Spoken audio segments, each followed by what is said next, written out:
Yo, my legendary warriors, Chronos here, and you already know what time it is. Welcome back to What If Deku Had Solo Leveling System, Part 11.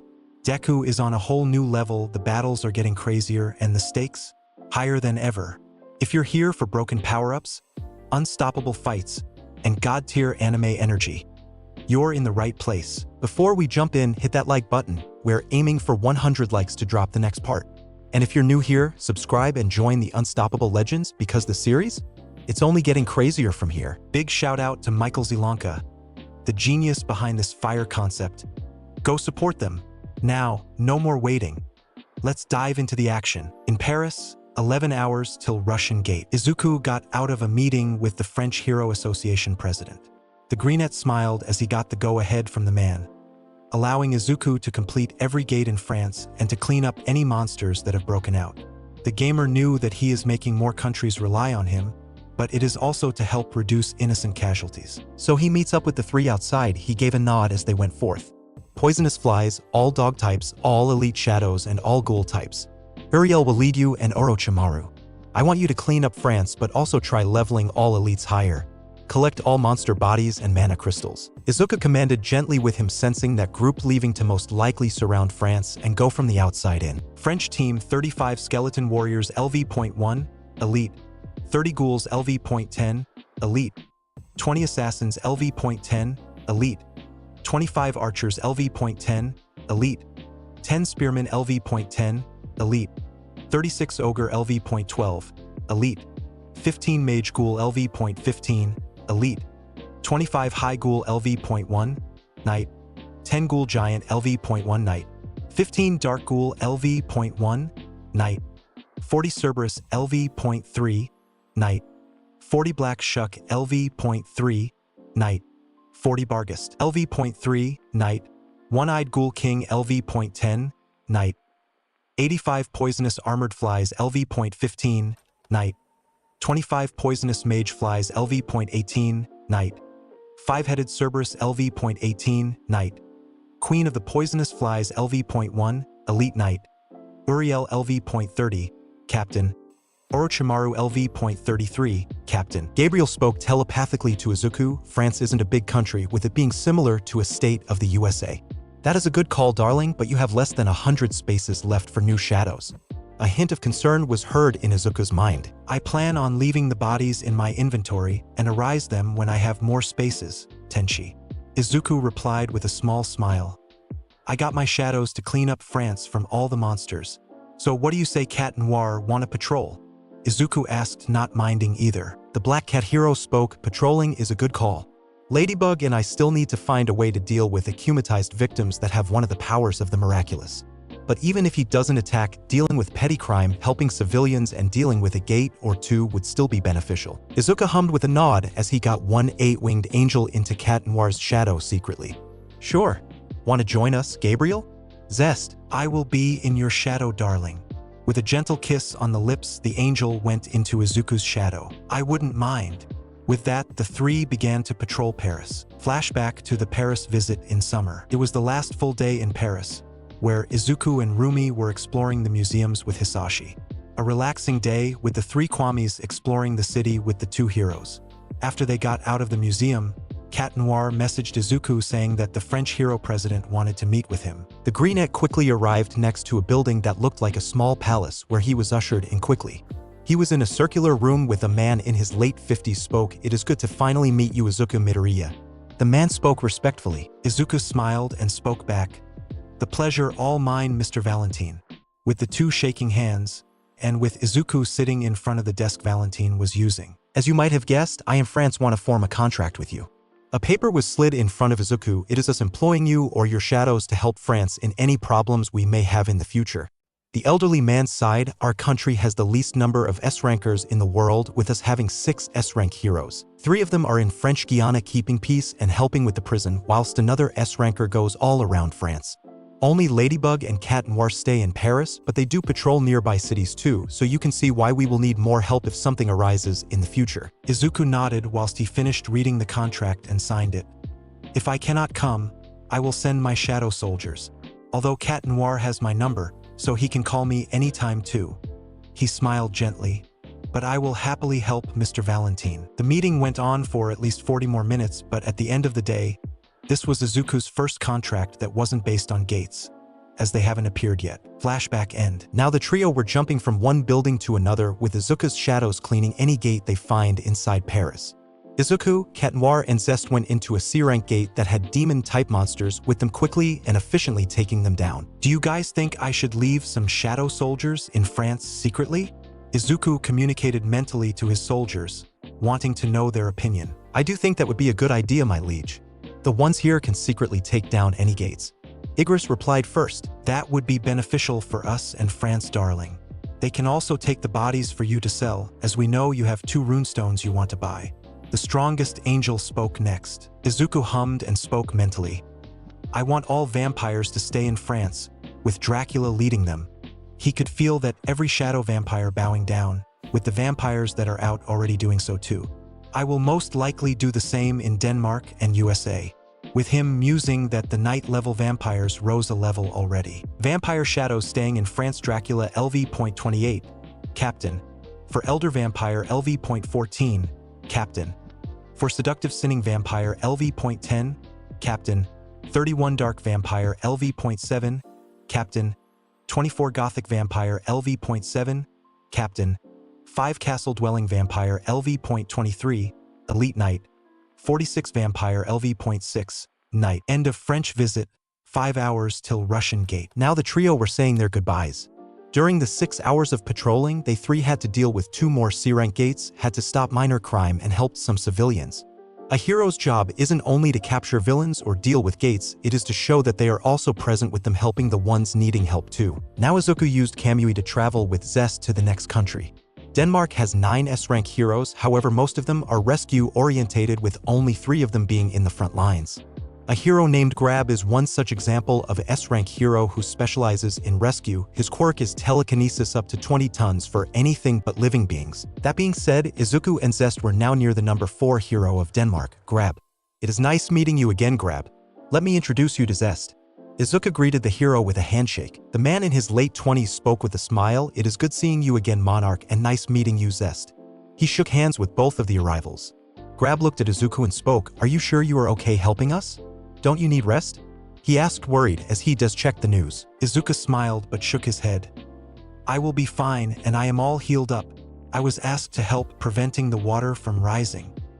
He tilted his head whilst Zest looking at Izuku, then at Grab curiously, with her also not truly believing in what Izuku said about himself. The hero nodded. If you are sure then. We are having problems with the water rising around the Vencesel area. There are multiple cities that have informed us that the water level is higher compared to the previous years altogether. Grab side, we want to prevent anything from happening when winter and spring comes, as that is the time when flooding occurs. The heroes are already having their plates full of villains and gates, and they wanted to prevent extra casualties from natural disasters from happening. Humming, the Green Eyes teen spoke but asked at the same time, I can help with that. I can grow trees that can absorb more water, lowering down the chances of flooding. Do you have any other ideas, Grab? Zest, I can use my quirk to adjust the earth, but my quirk is mostly used for support or attack. Zest spoke her thoughts. Grab, on the other hand, had his eyes widened minimally. Your quirk makes no sense, he grumbled. But that would be a good idea. What the government suggested, if you would agree, was to allow Denmark to be the home for some of your water-manipulating shadows. Don't worry. Denmark will also pay you for them being stationed here. 1 stone, 2 birds. Izuku thought with a mental smirk, but on the outside, he nodded. That is fair. Fisher, Vadianoi, Rusalka, Power Angels, please come forth. With that, 102 shadows came out and kneeled in front of the trio. Most of you please stay north of Denmark, but like with the French team, please deal with gates and monsters. Once again, the number 4 hero of Denmark had his eyes widen. He knew from watching videos of Monarch's fights how strong those shadows were, especially Fisher, who was one of the 5 strongest shadows when Izuku fought All Might and Maruko. We are truly lucky that Monarch doesn't want to take over the world, as even with these 102 shadows, he can take over every European country bar UK and Italy. The hero thought, then out loud he spoke, Thank you, Monarch. Let us go and plant those trees and see if we can adjust the earth. He smiled gratefully as, like many heroes, He didn't want innocents to die if they could have prevented it. Water manipulating shadows in Denmark Fisher LV.28, Captain 14 Vodianoi LV.1, Captain 37 Rusalka LV.28, Elite Knight 50 Power Angel LV.18, Elite Knight 6-winged. It only took an extra 3 hours for Izuku to plant more trees around northern Denmark.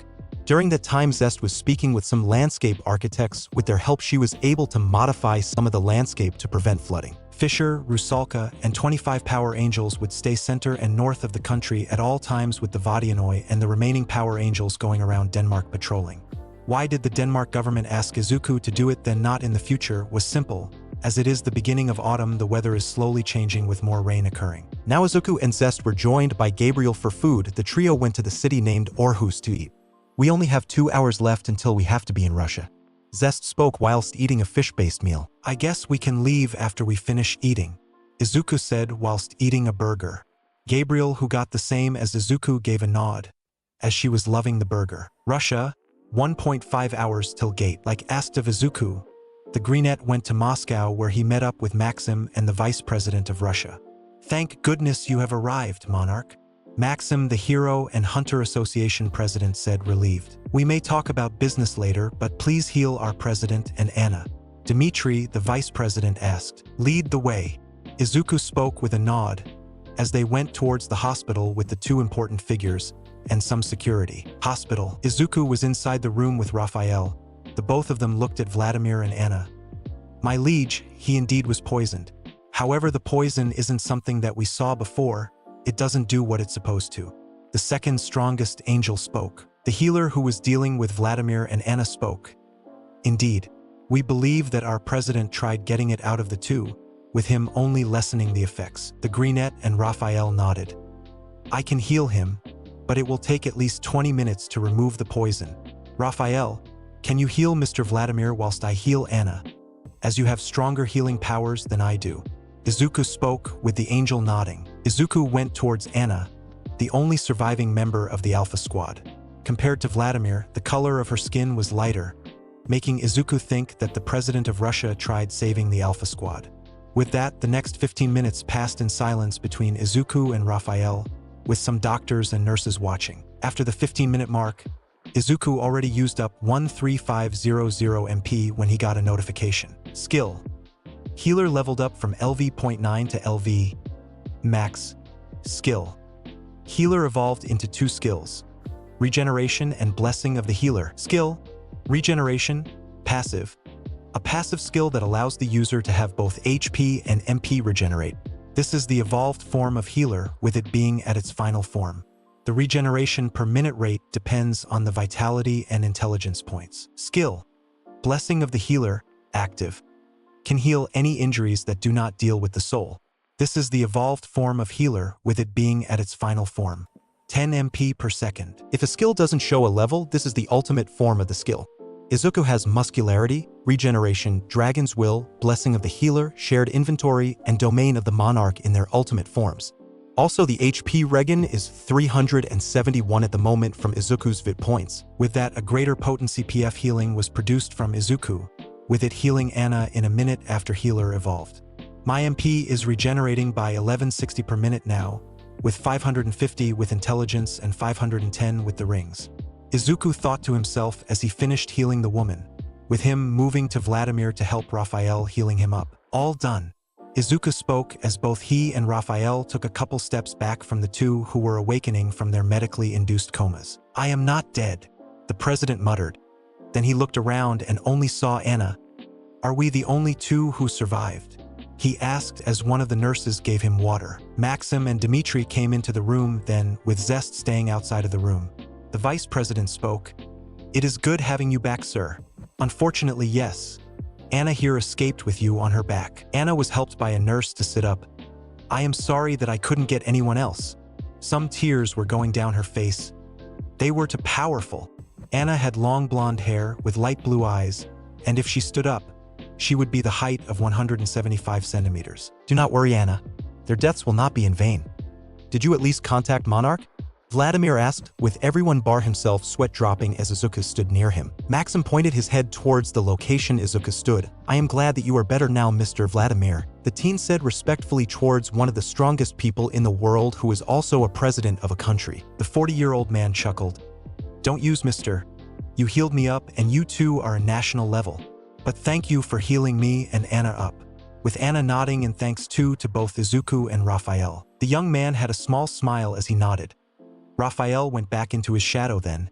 He continued, I am here to help deal with the gate. I heard it's poisonous, but otherwise that is it. Can you two tell me more about the gate? Anna nodded as she spoke first after she cleaned her face from tear marks. It is an insect-type dungeon. Compared to the one in Jeju, all monsters were at least low S rank in strength and above, Vladimir continued. We dealt with over 1,000 when the poison began seeping in through the walls. I used my quirk to try and protect everyone, but then over 100 high S-rank monsters came, and that was the moment we began to fail. He sighed sadly. The poison was getting to us, and with the monsters we were beginning to get overwhelmed, all whilst I was trying to get the poison out of everyone. That was the moment we heard a female voice. My quirk allows me to teleport, but when I saw everyone else getting killed with Sir Vladimir going unconscious, I took him and teleported to the entrance, where I later went limp. My plan was to at least inform others. Anna finished explaining. Izuku sighed as he spoke. That sounds similar to the dragon dungeon I completed a week ago. The monarch then spoke to himself. Whilst I have just over 2,000 shadow soldiers compared to over 3,300 shadow soldiers, this gate most likely is one of the larger armies. Izuku was thinking, not noticing other people's eyes being widened when he was talking about his shadows. Then he spoke normally. What insect-type monsters were they? Vladimir, being the first out of his stupor, spoke. The lower S-rank monsters were praying mantis, the mid-S ranks were mosquito types, with the high S ranks were something similar to the rhinoceros beetles. Sadly, I don't know any more. Izuku nodded. Can one of you tell me where the gate is? So I will teleport there. The provisional hero asked. He saw Vladimir getting up from his bed, with Anna following suit. I am coming too. Whilst I may not be able to go into the gate, I can protect everyone if any of them escape. The president spoke. Izuku saw why people loved their country, a just and strong leader that is ready to face death to protect his subjects. I too will help. The blonde woman spoke, with determination being laced in her voice. Izuku nodded. I will teleport us there in 10 minutes. With that, the greenette left the room, giving the officials, president and the hero some time. Seeing Zest, Izuku spoke. We are leaving in 10 minutes. Are you sure you want to come with us? He asked with some worry. Zest stood up from her seat. Yes, I will. Then she narrowed her eyes, looking at Izuku as she spoke quietly. Are you not overworking yourself? This week was shit for you, and do not lie to me. Your mental fatigue is rising. The greenette sighed as he leaned on the wall. Indeed, this week was busy for me, but that still isn't an excuse for me to stop helping when asked. Izuku then narrowed his eyes, looking at Zest as he continued to talk quietly. You also need to understand one thing, Zest. I am still a hero, or at least a provisional one. You are aware that a hero's work is never over, especially with the gates. Sure, the villain activity has dropped down, but the deaths of innocents are rising. I don't want any children to grow up without their parents. With that, Izuku left to get some fresh air. Zest had her eyes widened, hearing why Izuku continues working even if he is overworking himself. She went backwards onto the couch and spoke to herself quietly. You need to understand, people would gladly help you. She stayed there for a couple of minutes until it was time to get towards the gate. However, Zest did also feel her respect rise for Izuku, but worry too. Now outside of the hospital, Izuku spoke to his shadows. Baruka, I want you to stay outside of the gate. Your ice powers will be increased with all of the snow and ice around the gate. Pain, when we get there, get ready to absorb any poison if the gate is broken. With the two nodding ready. Now the greenette waited for the three other participants. Russian gate location. Izuku, Zest, Vladimir, and Anna got teleported to the location of the gate with Izuku's Kamui. Straight of the bat, Izuku saw a barrier surrounding the gate from one of the heroes, with dozens of S ranks and over 100 A rank heroes surrounding it.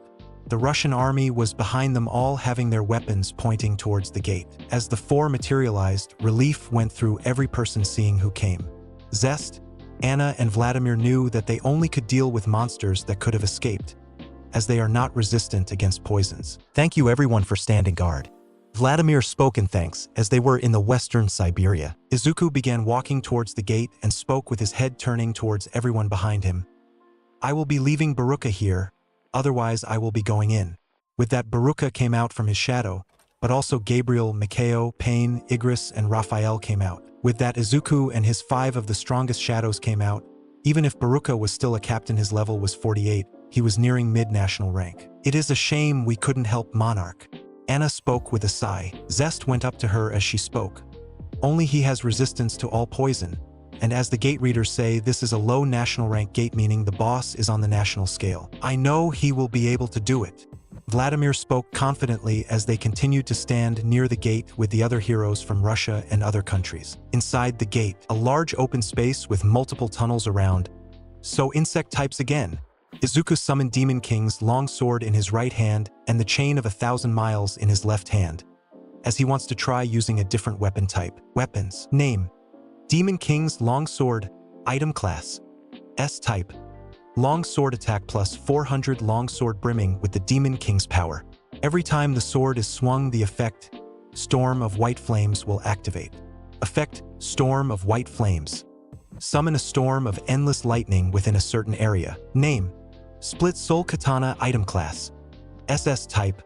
Katana attack plus 700. A katana that can cut through not only the body but the soul. If a living organism is cut, then they can no longer heal that area, but if killed, then the soul would never be risen again. Effect Soul Destroyer can cut through the soul, permanently killing or injuring the opponent. Name: Inverted Spear of Heaven. Item class: SS type. Spear attack plus 600. A spear with a shorter handle that allows to pierce any and all defenses. Effect Defense Nullification. All defenses are ignored. Name: Chain of 1,000 miles. Item class: S type. Chain. A chain made up of metal that can be attached onto another weapon or used by itself. It holds no attack damage, but it can extend endlessly. Effect Never-ending chain. As long as one end of a chain is hidden from view, the length of the chain can be endless. Name: Playful Cloud. Item class: S type. Staff attack STRX 10A3 part staff that can deal unimaginable damage when something is hit. Effect Blunt Force. The force of the Playful Cloud can be anything up to the strength points multiplied by 10 of the users. The actual stats of the weapons, I had to adjust them from the JJK verse into this one. With the creator, thinking you have defeated one of the 5 original dragons. How foolish. The old man spoke under his breath. That was only the child of the original. What he is talking about was that the supernatural defeated Trihexa was the oldest and strongest child of the original Apocalypse Dragon. Trihexa, who is sleeping. The oldest child of the 5 sleeping dragons all adopted the name of their parent, but they only hold a third of their parent's strength. Soon young Shadow Monarch, the child of salvation, will be coming to Earth. However, it doesn't have good intentions, for humans at least. The creator sighed. Although he is quite pleased with Izuku's progress, he might visit him soon. Good luck dealing with one of the 8, my child. With Zetsu, after hearing the permission to eat all of the grunts, the original body of Zetsu went towards a secluded part of Japan. Now, with a smile, he began absorbing the grunts that worked for Overhaul. It might have taken him nearly 5 hours to eat 228 dead bodies, but Zetsu increased his level by 14. That is how his power worked. Some of the soul that a body has is converted into permanent energy, increasing his powers a fraction each time. Zetsu LV.20, Captain. Zetsu LV.34, Captain. With Michael, the leader of the angels, was sitting on the throne looking at a device that his father used when he was alive. I need to send some help to the Vatican, it seems. An A-rank gate opened there. Michael mused to himself, but he knew that most likely the Italy's national rank hero would deal with that, as she is in Rome. Then one person came into the throne room. Hello, Gabriel. What brings you here? Michael asked his sister with a smile. I have a twin. She spoke as she showed Michael a picture of the shadow soldier Gabriel that looked exactly like the original angel, but with slightly larger wings. Michael couldn't help a chuckle to escape his lips. You will meet her with Izuku on Tuesday, so don't worry. But it was already known for nearly 2 months now. Gabriel pouted. One of the angels told me about that there is a separate angel army made of shadows, so I found out that there is also Uriel and Raphael. Even Tzadkiel is there. But you aren't. Why? The leader of the angels began to sweat. The first S-rank gate was with angels, which Izuku dealt with. Apparently the Michael from there wasn't the best. Now Gabriel was giving a stink eye towards her older brother. And Izuku couldn't get that version of me as his soldier. That day, the leader of the angels was reprimanded for a different version of himself being mean. With All Might, the hero who is also the president of the Hero and Hunter Association side once again. Sir Night Eye told him that multiple countries are asking for Izuku's help, from dealing with monsters that escaped gates to having Izuku or one of his shadows heal people. I need to talk to young Izuku. I am glad that he actually is in Russia. Now our relationship with that country will increase. Then he looked out of the window that overlooks Tokyo. The villain incident rate is now at 2% compared to the 6% from 3 months ago. However, Trigger is slowly rising again. All Might continued to think to himself. Going back to his desk to see his paperwork pile was increased magically, he sighed and read the top paper. Eirozu Company basically wants to get the potions Izuku creates again? That is one of the basic documents that Toshinori has to reject. He knew the power of even a simple potion, and compared to the one he drank, I wonder if I can get young Izuku to sell them himself and not have a different company sell them. All Might was glad that both China and South Korean scientists couldn't figure out the way Izuku created them. It was another hour when he thought of something. I will need to visit all for one. As from Izuku's report, his shadows still didn't find Nana. Back with Izuku. Izuku summoned Demon King's long sword in his right hand and the chain of 1,000 miles in his left hand, as he wants to try using a different weapon types. Holding one end hidden, he slowly began twirling the other end. Izuku saw that he has leveled up twice from what his shadows dealt with in France, Denmark, Africa, and even Japan, so he was glad about that, with more monsters and mana stones in his inventory. They are coming. Gabriel, Mikao, Pain, Igris, and Raphael prepared themselves. Gabriel and Raphael preparing magic circles. Igris got Michael's long sword out. Mikao and Pain tensed lightly, getting ready. Projectiles were sent, with Pain putting a barrier. The group realized the projectiles were made of blood. When the barrier was down, Izuku used the chain he was holding to extend and capture 2 monsters with him, slashing the 2 down with his long sword. Blood manipulating mosquitoes. The Shadow Monarch spoke. A mid-S rank opponent indeed. Arise. With that, 2 mosquitoes that had the height of 3 meters rose up. Their noses were large, with them having 4 wings at the back. They had 6 insect-type legs too. 2 blood mosquitoes LV.1. Captain. Nodding at them with a small smile, the 2 went into his shadow, with the 5 shadows starting to deal with the other blood-manipulating mosquitoes. Even if they are fast for S-rank heroes to have trouble, we only have to deal with a dozen at most at a time. Gabriel stated her observation as she easily shot multiple down. Indeed, I thought it will be similar to Jeju. Mikao spoke. He too used one of his mouths to shoot spikes, killing them. The reason will be coming soon. I think the rhino beetles, or whatever they are called, will be rushing towards us in a minute. The liege spoke to his generals and commander. During the time walking in the dungeon, he arose 48 more blood mosquitoes, making a total of 50 with them all in his shadow. He left some of his shadows to collect any mana stones and corpses to place them in his shared inventory. Izuku will arise them when he has more space in his save shadow. The new monsters were rushing towards the group. Izuku desummoned the 2 weapons with him, summoning the Lance of Longinus in his left hand. Using his right hand, he pointed his pointer and middle fingers horizontally towards the group of over 200 monsters rushing to the small group. Total pressure. Whilst he said that, those 2 fingers flicked downwards, indicating that Izuku increased the pressure. All of the monsters fell stomach down flat on their stomach, with Izuku using Darkness Overlord to make spikes, killing them all. The young man killed over 200 high S-rank monsters just like that. He threw the spear with spear throw at 2 more monsters, piercing them at once. You leveled up. Gabriel and Raphael were shooting concentrated light beams at any and all monsters that were coming in, but they didn't need to from Igris using cleansing from Michael's longsword, killing another 130 monsters. Mikao and Pain were teaming up, dealing with the praying mantis monsters that were rushing towards the group. The praying mantis monsters were nearly 4-meter-tall green monsters. That is basically a larger and more intimidating version of the praying mantis that could be found in the wild. They also had spikes coming from their joints. The blue monsters that Izuku killed are the rhinoceros beetle look-alike, but their length was around 4 meters long compared to their 1.5 meters height. They had thicker legs and the ability to fly too. However, the high S-rank monsters also had a hardening ability, but even with that, the Darkness Overlord killed most of them. Izuku sighed as he saw the poison that was coming from the corners of dungeon. Going closer, he saw that this didn't affect him as the system cleared it. It seems that we are getting closer. He left some of his shadows to clean up as he continued forth. Darling, this seems to be a minor problem. Gabriel spoke when some of the poison touched her. The young man looked into his MP and nodded. I see. This poison is causing you to regenerate at a faster rate. Don't worry, my MP is easily regenerating. Izuku smiled lightly as he squeezed his girlfriend's hand. Pain began absorbing the poison to see better. However, then a voice began to speak. A woman's voice. In a seductive tone, that woman began to speak. Oh my, if it isn't my love. Narrowing his eyes, Izuku spoke. Are you talking to me? He could see Gabriel tensing at the corner of his eyes with Mikao, Igris, Pain, and Raphael coming closer. I am my love. Have you forgotten me? A tall and extremely attractive young woman with glowing red eyes, pale skin, long flowing black hair, dark purple lips, large breasts, a voluptuous figure with insectal characteristics, particularly on her legs and arms. She is wearing greenish-black armor that left her upper cleavage and shoulders exposed. Nope, never seen you. Although something is telling me that I met you. Izuku spoke with a deadpan whilst thinking, what power? Then at that instant she was behind Izuku with an arm around his shoulder. The greenette's danger sense didn't go off, so he knew that she didn't have bad intentions, but that woman used her mana to form a wall blocking the 5 shadows.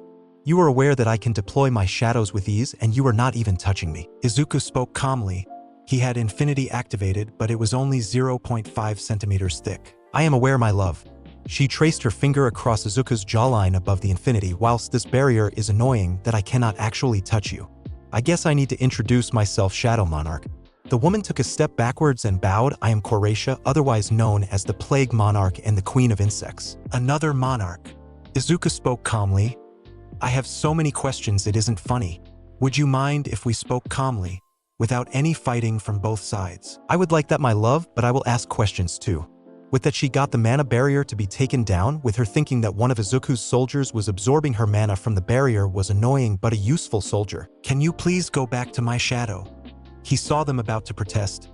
My danger sense isn't sensing any danger, meaning that she doesn't want to kill me. All of them bowed and went into Izuku's shadow except Gabriel.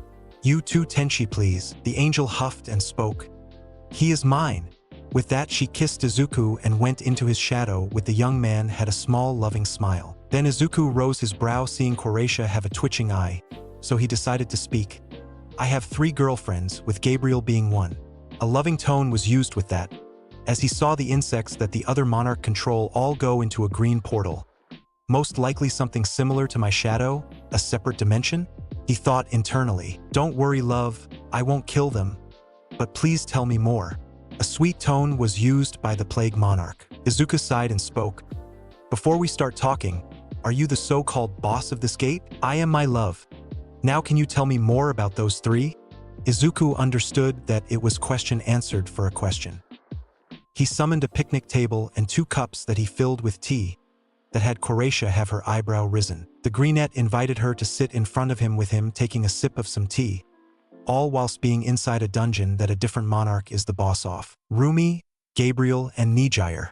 You have already met with Gabriel. Rumi and Nijire are both in Japan, whilst we are in Russia. Then Izuku took a picture of the 4 of them out of his hero suit's pocket and showed it to Koracia. This one is Rumi and the bluinette is Nijire. I guess that is an acceptable answer.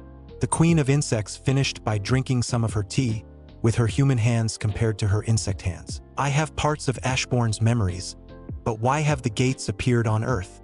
Izuku asked as he took another sip. Earth only had gates appear around 2 months ago. The female snorted. It wasn't us who actually are doing it, my love. Our original plan was to surprise Earth at once, with us defeating it in one fell swoop. It was the creator who made those things here.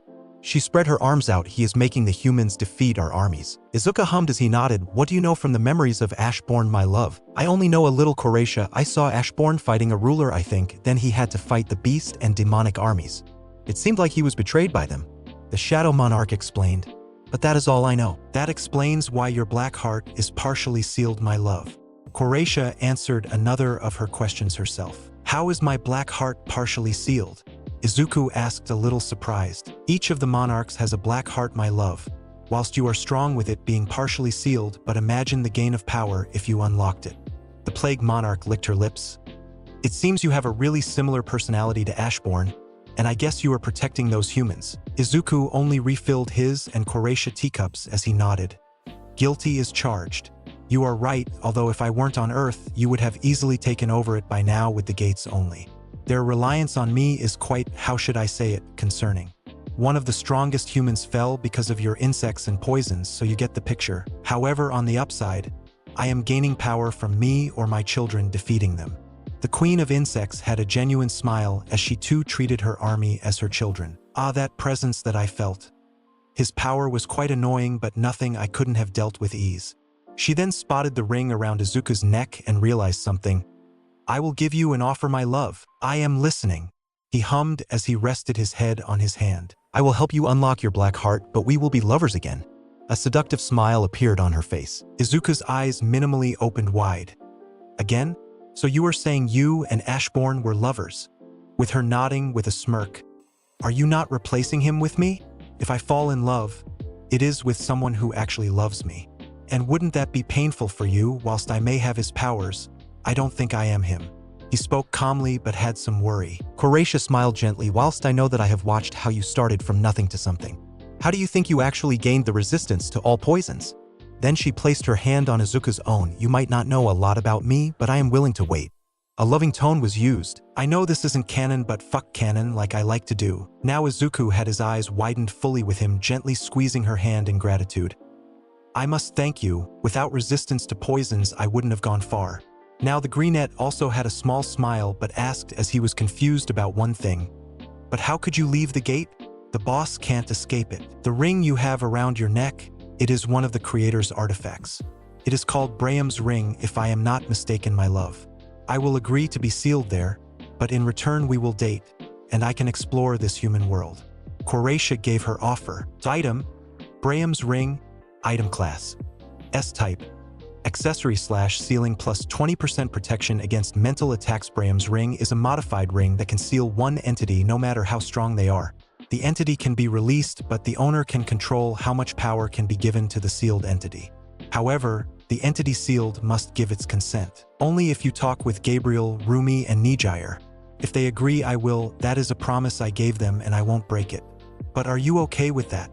Izuku asked gently. For the first time since she was locked away with other monarchs, that was for trillions and trillions of years ago, her stomach had butterflies hearing her love worrying about her. I accept. Both standing up, Izuku took his ring off his neck and spoke. Koreisha, do you consent to be sealed inside Braham's ring? I do. With that, a red magic circle appeared under Koreisha's feet, and then a second later she was transported into the ring. Can you hear me, my love? She asked through the mental connection that the ring gives, with Izuku placing the ring on the string around his neck. I do, Koreisha. I will release you when I finish here. With that, Izuku spread his shadows to collect every mana stone and dead body to place it in his shared inventory. Darling, why have you allowed that woman to go with you? Gabriel rose from Izuku's shadow to ask the question. I didn't feel any bloodlust from her at all, and don't worry Tenchi, you can talk to her after we finish dealing with this gate. Izuku gave a kiss to her cheek and gently took her hand as they began to walk out. Whilst Gabriel admitted to herself that she indeed needs to talk with the Plague Monarch to see what is her deal with Rumi and Nijire. Outside of the gate, no monsters came out of the gate, making Baruka bored, with him having to wait 2 hours for his liege to come out. A smile appeared on his face when his liege came as he bowed and went into Izuku's shadow. I am back. It is all dealt with, the young monarch said. Zest rushed and hugged Izuku quickly. Well done, Izuku. How? That fast? Anna spoke. It takes Squad Alpha at least 2 hours to deal with an A rank. Is this the power of Monarch? She spoke to herself. Vladimir whispered to her. And remember, from what I heard, he didn't rest after fighting Toji Fushiguro when he went to France and then to Denmark. Mind you, he was finishing a night patrol when he dealt with Toji. Indeed. She spoke still in awe. Izuku walked up to Vladimir. As much as I would love and stay, I have to be going to Japan soon. That is understandable. Once again, I want to thank you for this, but please come to Russia again. I promise you will enjoy it. The president spoke as he extended his arm for a handshake. The provisional hero smiled and nodded, giving a handshake. I will. Then he taken a couple steps back. This may not be much, but Izuku taken out a half of all mana ores his shadows collected from this gate. That is worth a couple $1 billion altogether. I'll be seeing you soon. With that, Izuku used Kamui for him and Zest to go back to his dorm, but he miscalculated a bit with him going to the common room, where he fell face first onto the couch, falling asleep instantly. Zest landed on her feet, but then fell on a couch. Warm, Russia was cold. She was lucky Izuku gave her winter clothes, but in her opinion, she is made for summer, not winter. Shoko walked up to Izuku and poked his cheek. He's asleep. A small smile appeared on her face as she was nearing his cheek with her face. Gabriel came out and was about to speak, when Nijire rushed from the elevator to hug Izuku's sleeping form, all whilst ignoring Zest and having Shoko take a couple steps back from a mysterious force. Back to Russia, Vladimir walked slowly towards the pile as he spoke lightly. Not much, my ass. This can power all of Europe for a couple of months. Then he sighed with him, speaking louder for everyone. I want to thank every one of you for coming and helping, even if Monarch dealt with the gate. The mana stones that Monarch gave us will be shared between everyone here and the late Squad Alpha. To the heroes who came here from other countries, you are also included, but also I hope that our relationship with your country will improve.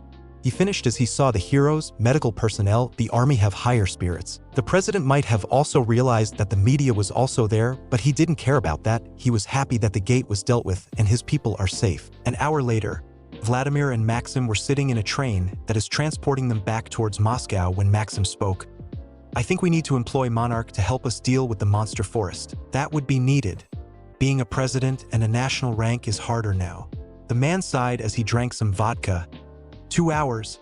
That is the quickest time that an S rank was completed, even if there were 6 of them in the world. He and his shadows are useful. He chuckled good-naturedly. I think that he was tired, so he deployed every shadow to deal with them. If Monarch can actually make his soldiers from dead monsters, the fight against them would become faster and faster. Additionally, you and Squad Alpha dealt a lot of damage too. Yeah, form a contract for Monarch as I forgot to get his number.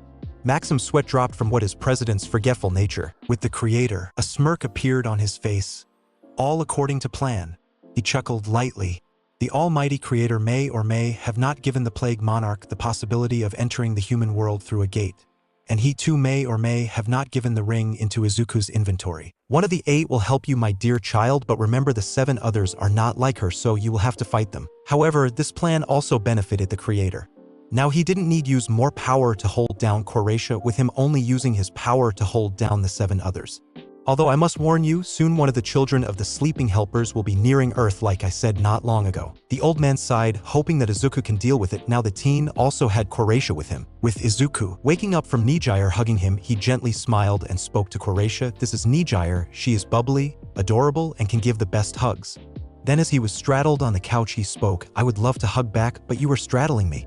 Izuku teased Nijire. I see, this human acts innocently.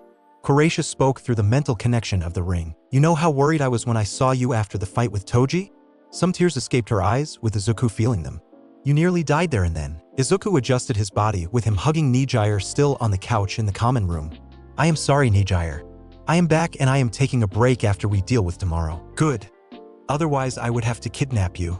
Oh, and Nizu allowed us to go to Canada until Wednesday as he too feels like you are overworking yourself, Zuzu. That idea of yours, and no doubt the rabbits, is good indeed. I am also guessing that she is coming along too. Gabriel spoke as she made Izuku and Nijire levitate, with Izuku using float to help. Both Izuku and Gabriel knew that Nijire won't let the greenette stand at all. That was the reason of this particular way of travel, all whilst ignoring some of Izuku's classmates and Zest. Taking a minute to enter his room, Izuku spoke. Honestly, Nijire, if Gabriel wasn't there to save me, I indeed would have died. As he hugged Nijire a little tighter, with his other hand brining Gabriel in for the hug. Rumi will be coming in an hour. The brunette spoke as she continued to hug Izuku's chest. Darling, you need to rest. You didn't sleep for nearly 2 days, had to deal with the national rank villain, nearly died, helped 2 countries and dealt with the S-rank dungeon. Gabriel reprimanded her boyfriend. Don't worry. That is what I plan to. However, I have also learnt that I need more experience fighting human-like opponents. Whilst I can defeat S-rank heroes, it is the national rank villains that can cause me the most trouble. Izuku spoke gently. After the break, I will ask All Might to spar with me. You need rest now, Zuzu. He smiled as he kissed both of his girlfriend's temples. Both Kaki and Sass came out of their miraculous, and now the 5 continued to hug, until Izuku heard a cough. Ah yes, before I fall asleep. Izuku used around 10, MP to summon Croatia. However, to his and her surprise, she was as barely 40 centimeters tall, with it being her small form. You need to place more mana into it to make my size be original, my love. Croatia complained, but squeaked when Gabriel grabbed her. Unhand me shadow, my. This is for blocking me when you were speaking with darling. A small but sadistic smile was on Gabriel's face. Let me introduce you, this here is Croatia. She voluntarily sealed inside the ring I received not that long ago, actually. Not only was she the boss of the S-rank gate, but the queen of insects and the plague monarch. Izuka introduced her to Nijire. Oh, what can you do? What are your powers?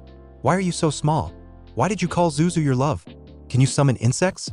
Nijire continued to question the female monarch, all whilst she tried using Gabriel's hands to block the bluinet. My love, save me. But when she looked at Izuku, he was nodding off to sleep. Sleep, darling, we will talk with our new guest. Gabriel spoke gently, with Izuku nodding lightly as he fell asleep there and then. Finally, darling is resting. He deserves it, she thought with a small loving smile, all whilst keeping a grip on the miniature form of Croatia. Now let us talk in private. She walked towards the chimney sitting area whilst moving her head to let Nijire follow them. Unhand me. Don't you know who I am? Oh, I very well do.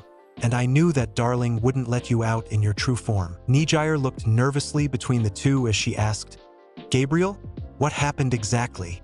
Whilst pouting about not having any of her questions answered. This insect here summoned a barrier that hit my face. Gabriel mumbled out, as when Croatia produced the mana barrier, as it expanded it hit the angel's face.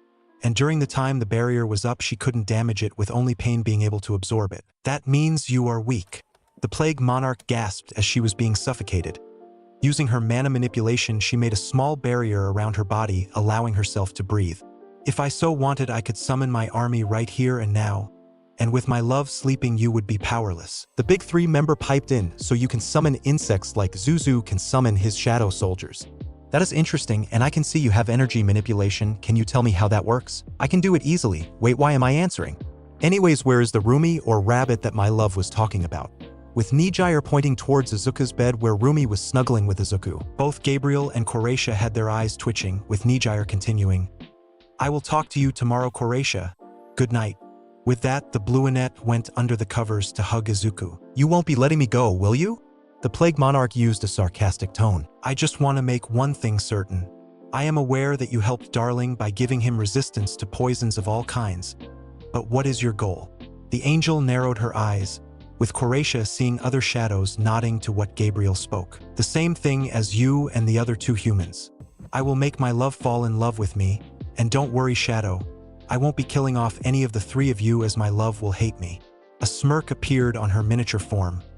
Although if I remember right from when I was looking at my love, you three are not the only ones that love him. The dark-skinned human and some others too, do they not? And what is your point? Gabriel had her eyes narrow further. Simple, I can use some basic powers of mine whilst being in the ring. You saw the white-haired female who poked my love mysteriously go back. I think our friendship will be beneficial, but I promise you I will become stronger, as it is no fun defeating you like you are now. A smirk appeared on the angel's face. With Shoko, after poking Izuku, a force pulled her off. She had her eyes narrowed at Gabriel and then at the ring Izuku was wearing around his neck. Then she shook of those thoughts.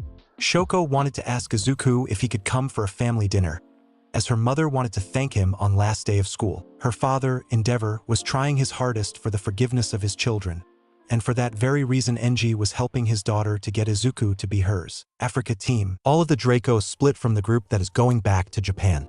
Currently, each of them was in 50 groups of 8 each, with there being 1 Draco of every element. They started from the west side of the continent, with each group sticking near each other. The 400 already had to deal with over 1,000 monsters, but were glad that the heroes of Africa were dealing with the gates better than USA. The team going back to Japan. When Izuku asked them to go back to Japan, it took them a couple hours to go there, but did as their liege commanded them to. Now the group of 169 split and now were patrolling Japan. Some dealt with gates, some helped the civilians, while some helped heroes deal with villains. But nothing worth note was occurring with them but Konan. The female Akatsuki member was floating in the air as she shot paper from her arms. Konan was helping stabilize a building that was falling down, with some armored wolves and monkeys coming soon and helping evacuate the people inside with the local heroes, police and firefighters. Internet. Izuku Midoriya, otherwise known as the Shadow Hero, Monarch is a provisional hero from UA. There are multiple websites on him, all depicting his powers and different shadow soldiers. The most popular out of them all also has the most information, but there are still questions that can't be answered. It showed the general information such as the name, height, body proportions, defining features. The quirk name adapter is used, however, under it is what many people look. It shows the known abilities of Izuku, with them being bloodlust, fire manipulation, invisibility, gravity manipulation, healing, shadow manipulation, flight, infinity, barrier, shadow extraction, domain of the monarch, shadow exchange. Teleportation, Kamui, teleportation, permeability, wood creation. However, the greenette has more, such as smokescreen, which wasn't seen yet as it is the newest, or spear throw isn't known due to the people thinking it is just a normal throw of a spear. Some abilities Izuku didn't even show to the outside, such as the Susanoo. However, there are many subtopics that are on that website. Shadow soldiers, under that category all of the different shadows are shown and their ranks if they are known. All of the shadows that were present at the All for One versus All Might and Izuku battle are documented, with more being documented from when they have left Izuku's shadow on the Himalayan mountains. There are over 100 different shadows from over 150 different shadow types Izuku has currently. Potions, little information is known, but is known that Izuku produces them, and there are 5 potions that Izuku gave out that isn't used. There are a couple of videos of Izuku drinking one, and surprisingly Nijire and Rumi drinking 1 or 2 there too. Izuku's fan club risen and have united to get to know the most about the young hero. However, they all knew that they only scratched the surface of what truly is Izuku Midoriya. There are also conspiracies that Izuku somehow gave the powers of telekinesis to Rumi and explosions to Nijire, but they have no evidence at all. With Baru, the strongest insect went towards a forest and making sure that no one was near him when he began taking the 11 bodies he was allowed to eat. Now Baru smiled, knowing that not only will this increase his level, but gain him abilities that his liege wanted. It only taken him 30 minutes to eat them all up and clean up the mess. Then he began practicing with some of the powers he could use. Baru LV.11 LV.18 General Quirks: Muscle Augmentation, Overhaul, Chronostasis, Mimicry, Confession, Energy Suck, Larceny, Crystallize, Food, Strong Arm, Sloshed, Barrier. Baru chuckled to himself when hair grew on his head that looked like arrows. Then a thought of asking his favorite non-liege person to braid it. For the rest of the night, Baru continued to practice the new quirks inside some low-level gates or outside quietly. Baru quirks: 1. Muscle Augmentation Muscular. Allows to amplify, augment, and manipulate muscle layers inside and outside of their body, granting immense strength, speed, and durability. 2. Overhaul. Overhaul. Disassemble and reassemble things through hand contact. 3. Chronostasis.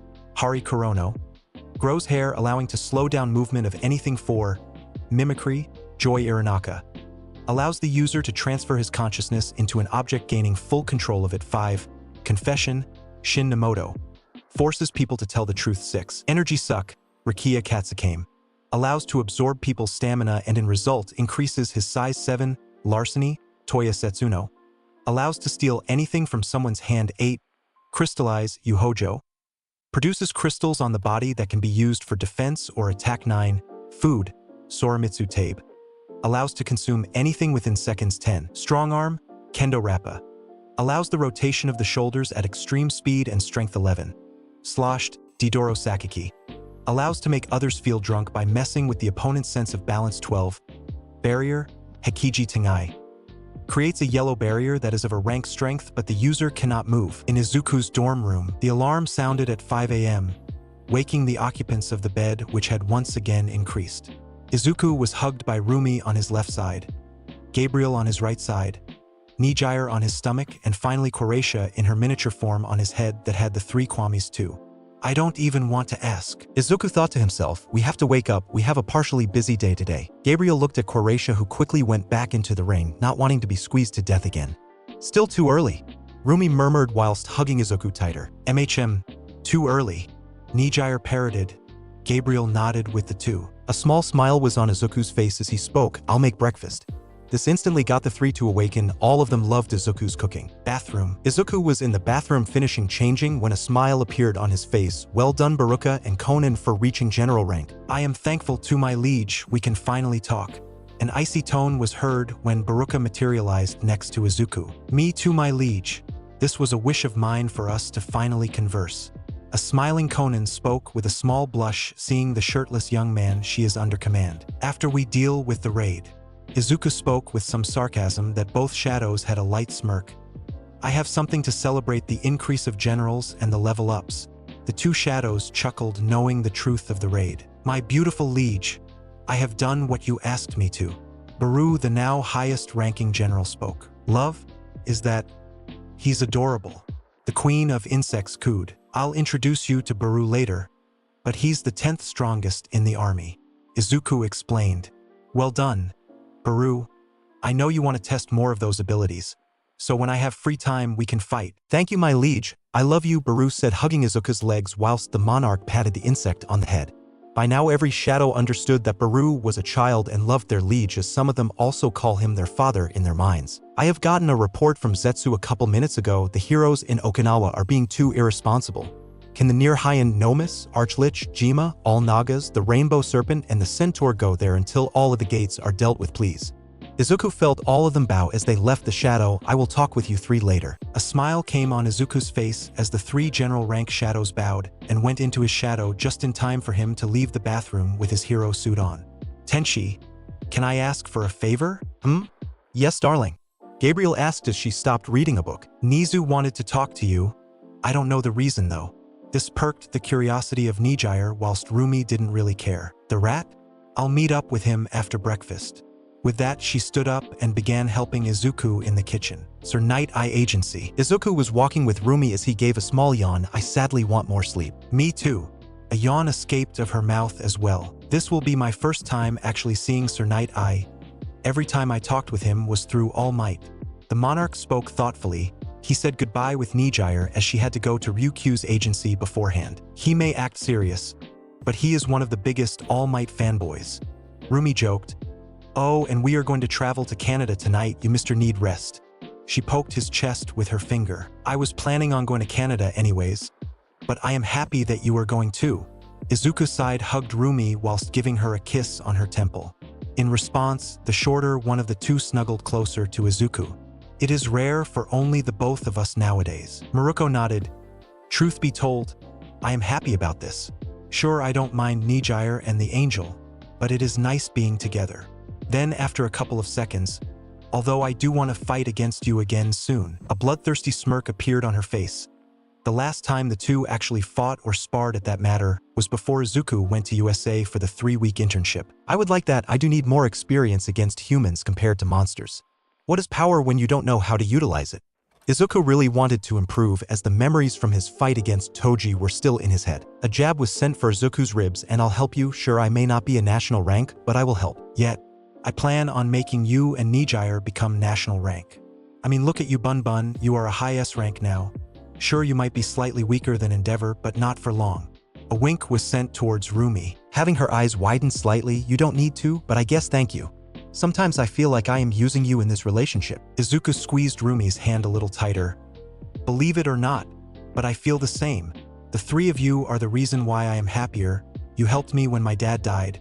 You even cried when I was injured from Toji. You take care of me. Quickly wiping of a tear. I love you, Izuku. I love you too, Rumi.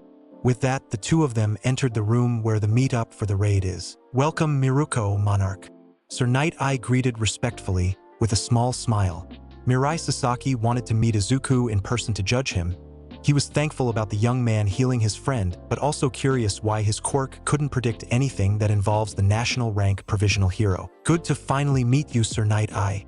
Izuku spoke as he walked up to the man, but made sure to use Infinity to make a barrier of around 2 millimeters as he was about to shake that man's hand. The reason was for Night Eye to not be able to use his quirk on Izuku, as the teen still didn't know how All Might's old sidekick's quirk worked fully. However, he theorized that the time aspect of Infinity is the reason why Foresight didn't work on him. The hero shook Izuku's hand and did indeed try using his quirk, but it didn't allow him to. Why? Why can't I use it on him? I can still feel my quirk working, so it can't be Eraserhead. Mirai thought to himself. After a couple of minutes, everyone was present. Good morning, everyone. To quickly go over the plan again. After we present the warrant, myself, Bubble Girl, Centipeder, Lemillion, Rocklock, Eraserhead, Fat Gum, Sun Eater, Maruko, and Monarch will be going into the building with a dozen of police officers. When we find Overhaul, Monarch and his shadows will deal with him. Miruko and Eraserhead will deal with chronostasis. Finally, the rest will continue dealing with the grunts that number over 200. Understood. Everyone nodded. Shursum didn't like each other, but they were heroes, and that is what Izuku hoped for as he could see Mirio's eyes narrow at him. Nijire and Ryuko came towards Rumi and Izuku. It is good to see you two again, Rumi, Izuku. Izuku smiled lightly and nodded in greeting, whilst hugging Nijire. You ready to kick some ass? Rumi spoke her own catchphrase. Indeed I am, although I must admit, isn't this a little too much for this raid? There is not only a national rank, 5 S ranks, a dozen of A rank heroes, and some more. Ryuko gave a logical point. There must be a reason. Rumi shrugged as she sensed Shota walking towards them. The teacher greeted the two pro-heroines as he walked towards Izuku to talk more. The previous day when Izuku came back with Zest, Shota was also in 1A's common room and took Zest to a spare teacher's room where she would live, like Nizu instructed. Now the two were discussing about how Izuku's couple days been. Outside of Overhaul's base, Sir Knight I can't sense anyone inside bar 2 individuals. Izuku spoke as he walked towards the organizer of the raid. All Might's old sidekick furrowed his eyebrows. My quirk told me that we would have to fight. Then he spoke. Who are the 2 individuals you sense, Monarch? One is underground, a child. The other person is on the ground floor, an elderly person, but he is in a medically induced coma, I'm pretty sure. Monarch stated. The police officer in charge of helping spoke. Sir Knight I believe we should go in now. Izuku looked at one direction for a couple of seconds. There is a gate, B rank in strength 2. I will be going in. With that, he jumped over the gate and ran towards the old man and teleported the 2 towards medics on standby. During this time, Eraserhead, Sir Knight I and Ryukyu rushed towards the little child's location, where they found her in a room and took the girl with a horn out. Izuku's eyes narrowed as he sensed 2 other people. He didn't inform Sir Knight I about. He saw them freaking out and they jumped into the gate. Itachi, stand guard please. With that, Izuku jumped in behind, needing to talk to them for multiple reasons. Izuku gave a deadpan, a red gate, great. From the seams of it, it's a high A rank. The boss is at least S rank, but the underling's max strength is mid A rank then. Then he found the 2 individuals that tried hiding away behind some red rocks. Using gravity manipulation, he got the 2 closer to him, Himiko Toga and Twice. Oh, it's Monarch. Oh no, we are captured. Twice spoke in panic. This is not nice, Izuku. Himiko pouted playfully. How about a truce for the time being? If you also answer some questions of mine, I will teleport the 2 of you to safety. Izuku spoke in a kind tone. Fine, I guess it's fine. With Twice nodding enthusiastically. Sighing gently, he placed the 2 down as he pointed his hand towards a location and made the monsters that were beginning to rush at them all go together in a group. Continuing using gravity manipulation, Izuku made all of the monsters that are named cursed spirits into one ball and crushed them all. The greenette then used fire manipulation and burned them, killing them all. Before we will talk, I must warn you of one thing. Those monsters are weak, D to C rank in strength, meaning the boss will most likely be high S rank or above. Understood. He never liked those kinds of gates, but he knew the total gate strength was the average of all auras together. Yes, boss man. Sure thing. Izuku guessed that Twice has a split personality. So what are you questions, Izuku? Himiko asked whilst leaning her upper body closer towards Izuku. But we have our own questions too. First thing first. Did you know about Overhaul torturing a little girl with a horn? He spoke harshly. This would decide what he will do with the 2. The 2 villains halted and stared in disbelief. He did what? That monster. However, Himiko was having flashbacks of what happened in her past. That gives me my response I wanted. Don't worry, that little girl is in safe hands now. Do you know why Overhaul or anyone else isn't there? Himiko spoke gently, thankful that a child was saved from the torture. Oh, they were dealt with a couple days ago. They did send an assassin after me, which mind you was a national rank villain. But they not only tortured a child, but experimented on people from the ages of 3 up to 35 years. How do you think they actually got all of the genetic information to make the quirk-destroying bullets possible? Additionally, this Yakuza group dealt with quirkless and mutation-type human trafficking. Most of them are dealt with some going to be dealt with. Izuku explained as he occasionally killed of any monsters. The terrain had red skies that consequently made the muddy ground have a red hue. I see. Although this place is scaring me. The bloodsucker spoke. It is beautiful. It is scary indeed. Twice spoke. So why have the League joined up with Overhaul? No offense, but I didn't think Tamura would go this low. I know, right? It was my fault for not knowing when I introduced them. Boss' plan was to eliminate them. although we never knew about the experimentation or the human trafficking. We only knew about weapon, information dealing, and muscle hiring. A shiver run down Himiko's spine as the temperature of the surroundings lowered. Izuku threw 2 coats at the two gently. Wear them, I don't want either of you to get cold. Outside of the gate, I honestly question if Zuku's luck is acting up these days. Rumi spoke as she tried breaking through the red gate, but it didn't work. Itachi began writing on a piece of paper, which Nijire spoke out loud for the couple of people who were there. Lady Rumi, Lady Nijire. My liege thought he found this gate suspicious, and he was correct. Lady Gabriel will be arriving any minute now. Then Nijire blinked. Why are you calling me Lady Nijire? You can call me Nijire. Then once again, a piece of paper was handed towards Nijire. Sorry, Lady Nijire. However, because you and Lady Rumi and our liege's girlfriends, but also you two are respected. Then out of nowhere the top of the building exploded. These are monstrosities. A shout was heard as one of the heroes was cut down, with them hearing guns shooting. Inside the gate, the trio were camping out as it was turning nighttime. Much to Himiko's and Twice's surprise, Izuku never really cared that the two were villains. Himiko was sitting around a campfire and cursed gently. Is everything okay, Himiko? My quirk. It needs me to drink blood. Himiko spoke gently. She did hope that Izuku will not reject her for her quirk like nearly everyone did before.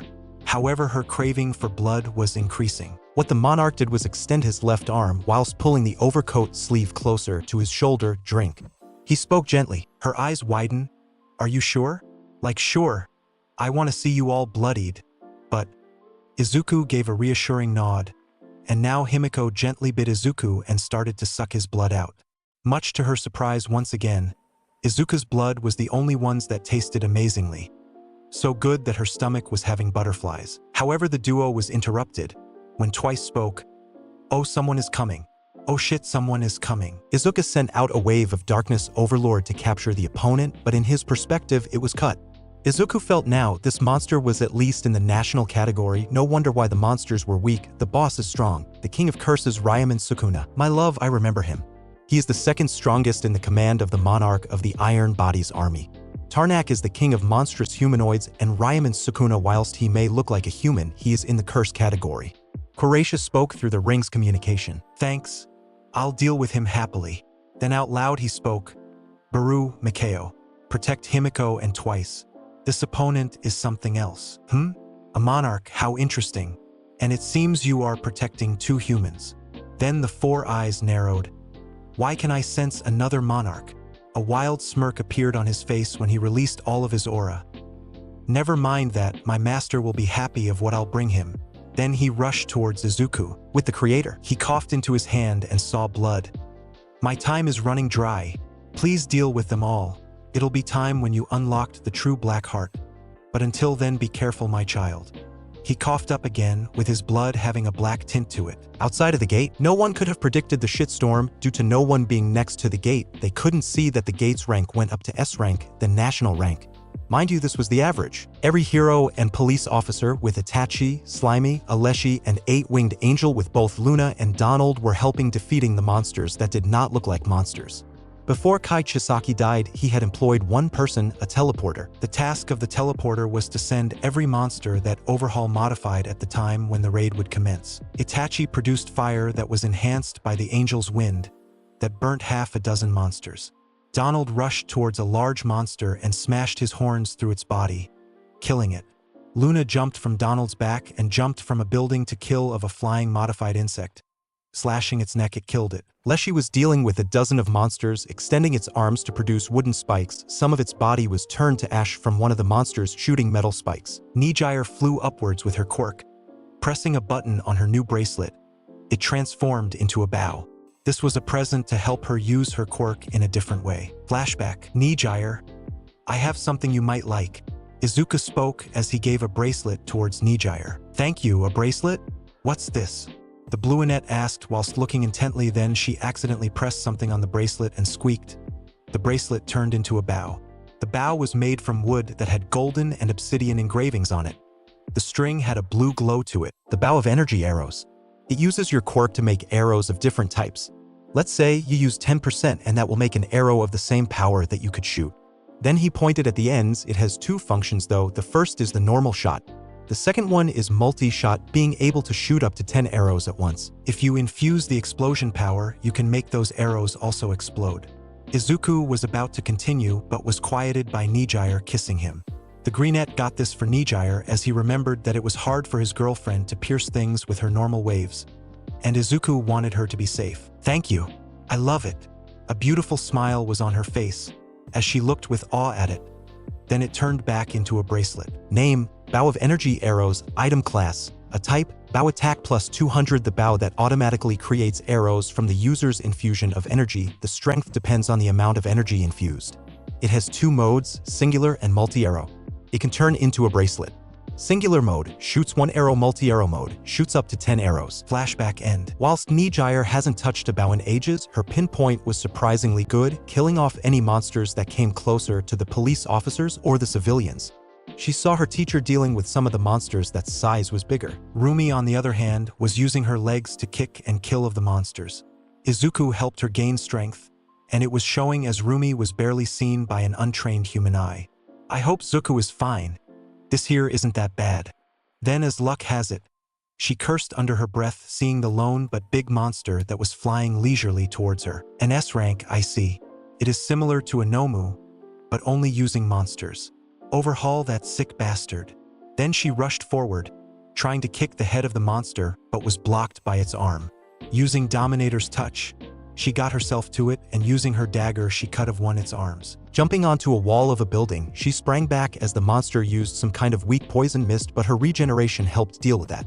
Miruko saw Nijire distracting the monster by shooting an arrow that explodes at its side. That allowed herself to do her ultimate move, Lunafall. With that, she caved the head of the monster, with the 8-winged angel finishing it by shooting a concentrated light beam through its body, killing its regeneration factor. After the meeting with Gabriel with Nizu only sighed as he watched Gabriel break another wall. If only I could have asked Izuku first, but no. They wanted to talk with one of his girlfriends. He looked over at his screen that displayed a hanged-up video call message. The chimera-like animal narrowed his eyes as his mind was going through 1,000 possibilities a second. "I need tea." With that, he pressed a button on his desk where a tea set was summoned. "I need to thank Izuku for this gift once again." The magical tea set began pouring one of Nizu's favorite teas into a cup that the quirked animal took gladly and took a sip. "I wonder how the raid is going?" That was Nizu's final thought as he turned on the cameras to watch the outside of the raid. And once again he narrowed his eyes. How low did Overhaul fall? Outside of Overhaul's base, Rumi took in a breath as she jumped from the ground to another monster. Those so-called monsters were an amalgamation of at least 3 or 4 different beasts joined together, with what she might guess was Overhaul's quirk. The monster that she slashed with her dagger had bat-type wings that were connected to a skeletal middle body, with its arms and legs being from a yeti. "There is no end to these fuckers," the number 6 hero thought to herself. Itachi knew what was happening inside the gate, but was thankful that he stayed outside as he didn't want his liege to suffer more if his girlfriends were injured. The Sharingan user knew that both Rumi and Nijire won't die from the weaklings that were attacking them, but he knew that his liege's teacher and friends could be harmed if not killed. Throwing a dozen kunais infused with fire, it pierced a dozen monsters in the head perfectly. "Thanks, Itachi." Shoda nodded as he stabbed another monster in the side as he used his capture gear to swing from one lamppost onto another monster, killing it. "Or maybe I don't need to worry about him," Itachi thought as he sweat dropped seeing the man his liege called a teacher kill of another one. However, he did wonder if he and Shoda Aizawa are from the same family, if he had one from the previous life, as both had red eyes when they turn on their powers, have black hair and are good at combat. Shrugging at that thought, Itachi spat fire out, protecting the police officers from a monster's water attack. Nijire was with Ryuko in the air dealing with a couple of flying monsters. They all had some type of wings that included feathered, leather, or even bone wings. She wondered how her boyfriend was faring in the gate, but shook of those thoughts as she knew it would take a monarch or one of their top commanders to even leave a scratch, right? With Izuku, knowing that Twice and Himiko are safe with them being protected by Baru and Mikao, Izuku told his plan to his shadows in his mind. Looking over the second strongest in the army of the monarchs of the Iron Body Army, Izuku saw that Sukuna was a tall and muscular man with 4 arms for eyes and a large mouth on his stomach. The King of Curses had short pink-red hair, red eyes, with his 2 right eyes being angled differently and located on a white flesh plate-like structure on the right side of his face. His body was covered in tattoos that are mostly black lines and black circles, with him only wearing trousers. When Sukuna took a step, Acnologia's head popped out beneath him to try and eat him, but much to Izuku's slight shock, the dragon's head was cut and slashed, making its head go into shadows. "Those puny tricks won't work on me," the king of curses mocked. Narrowing his eyes, Izuku activated his Sharingan as he used sprint to get behind the pink-haired man, as with him punching, or at least trying to, as the monster dodged it barely.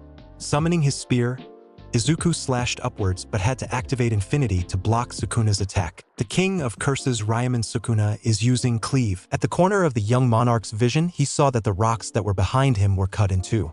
An interesting technique. Could my gravity manipulation do something like that too? He mused as the two began a fight with their fists, although Izuku did get a punch or two through his guard, but Sukuna's face was bleeding from his nose. The king of curses, Ryaman Sukuna, is using Dismantler. What are those skills? Izuku thought, as it seems that Dismantler could be a higher version of Cleave. As using Infinity, Izuku blocked an attack that not only made a crater but everything around 400 meters was in small cubes. With Gabriel, those insects, those morons, what the hell are they commanding me to do? Those ungrateful morons. I only listen to Darling. Do they wish to die? That was the strongest angel's thought process as she was flying towards Overhaul's base. Whilst she understood that the rat couldn't reject them, her opinion on the humans of this world is lowering. Gabriel only respected 5 humans bar her liege, those being Nijire, Rumi, Shota, Kathleen, and Zest, even if the last one she barely respected. After the meeting, the UA building that was meant to withstand a 50% all-might punch had 5 new holes. Taking a deep breath, her flying speed increased and reached the location in mere seconds. Narrowing her eyes, she produced a dozen magic circles and shot hundreds of light spears at the modified monsters, killing them all. But Gabriel cursed when more of those Chimera-type monsters were being teleported in. Lowering down, Gabriel asked, "Where is Darling and what is happening here?" To the closest human, that being a police officer. After a yelp, the female police officer that had antennas of an insect spoke. "Lady Gabriel, thank goodness. Monarch is inside the gate, however it turned red. As you can see, monsters that are modified to have at least 3 or 4 different monsters in one are being teleported. How? We don't know yet." Gabriel nodded as she produced a beam of lightning that went from one monster to another, killing them. "Thank you." With that, she flew higher and spoke to herself, "Why is it always targeting us? I know that Darling is one of the strongest, but still." The angel sensed the gate ranking and was surprised that no one could sense the national level ranking of the gate. Of course, Gabriel was worried, but now as she summoned more light beams, she muttered, "Don't tell me the creator is making Izuku deal with the strongest of the monarchs and the ruler's armies. What is he planning?" With that, she concentrated on finding the one who is teleporting those modified monsters. Whilst quickly shooting some monsters down that seemed to be coming faster and faster, Gabriel's sense showed that the so-called teleporter was nearby. Flying to that location, the angel dived under the road and straight into a large underground room. Without wasting time, she used electricity to make the humans go unconscious. Seeming like she teleported, Gabriel used some electricity to knock what seemed to be the teleporter, who was standing over 180 centimeters tall, had shaggy yellow hair, but the thing that stood out was a tattoo that covered his face, that being of an Oni. "Any available shadows, come to my location. I need help getting those humans to the police." With that, Gabriel killed off the remaining monsters as she placed it in the shared inventory. With Himiko, one could describe her childhood as traumatic, with her feeling like she was caged. Once her quirk was discovered, her so-called parents' personality flipped, and that was the beginning of her days that she cannot replace. The final straw was when Himiko was falsely accused of murdering her classmate, who she had a crush on, with this being the moment when she was also kicked out of her house. Himiko Toga has a quirk that for some is repulsive, but for others was useful, but without the proper help and support during her childhood, she went down the wrong path. But now, as the teen was looking with her friend twice, as a hero student was fighting against a monster of unimaginable strength, it was something else. Like Tamura, she was never shown kindness by someone who didn't want to use them. And this young man even gave his arm for her to drink his blood. "I am not made for fighting. I think Shigi said that I am a thief," gaming terminology, right? But she shook of her thoughts as Baru picked her up with twice as Mikao shot spikes from his mouth towards the boss as they escaped an OE attack. "I guess I am getting more into gaming," she thought to herself with a small smile. Although Himiko did wonder what Izuku wanted to ask. Back with Izuku, a fist fight continued for another couple of minutes, and it was clear that Izuku had both the speed and strength advantage, but Sukuna had unpredictability. The Cursed King jumped back from Izuku, knowing if things continued, he would die, but a light smirk appeared on his face. "I will be back, Shadow Monarch. But next time you will have to face the full force of the Iron Body Monarch's army." With that, a green portal appeared before him as when Izuku rushed at him using sprint. The curse wasn't there no more. Skill, hand-to-hand expert leveled up from LV.6 to LV.7. This is more troublesome than I thought. Croatia, how can I unlock my black heart fully? Izuku asked whilst taking a deep breath. Be aware, my love, but there is a requirement that you probably won't like. The Queen of Insects spoke with a hint of worry. Don't worry about it, Izuku reassured. Your human heart needs to go. However, you also need your full army that Ashbourne sealed to come to you. And lastly, but the simplest, is to have your own domain. Croatia explained through the ring's communication ability. Izuku stood there silent for a while but spoke. Thank you for telling me. Getting stabbed in the heart sure will be painful. He tried adding some humor to it, but even with the gamer's mindset, he was slightly worried. Shaking of the thoughts, he saw Baru and Mikao coming down to him with the two villains. My liege, I am sorry that I couldn't help you. Please forgive this foolish servant of yours. Baru prostrated himself with tears coming down. My attack was easily deflected, my liege. I am sorry for not being of better help. Mikao spoke with three voices that perfectly. Don't worry, you two. Izuku patted the both of them on their shoulders. I am happy you protected Twice and Himiko. That was scary. Bro, that fight was amazing. Now Izuku was confused if Twice's real thoughts were the first or second sentence. What happened at the end? Himiko asked curiously as she hugged her coat tighter as it was cold. That monster left to his own dimension, apparently. Izuku shrugged as he produced a letter.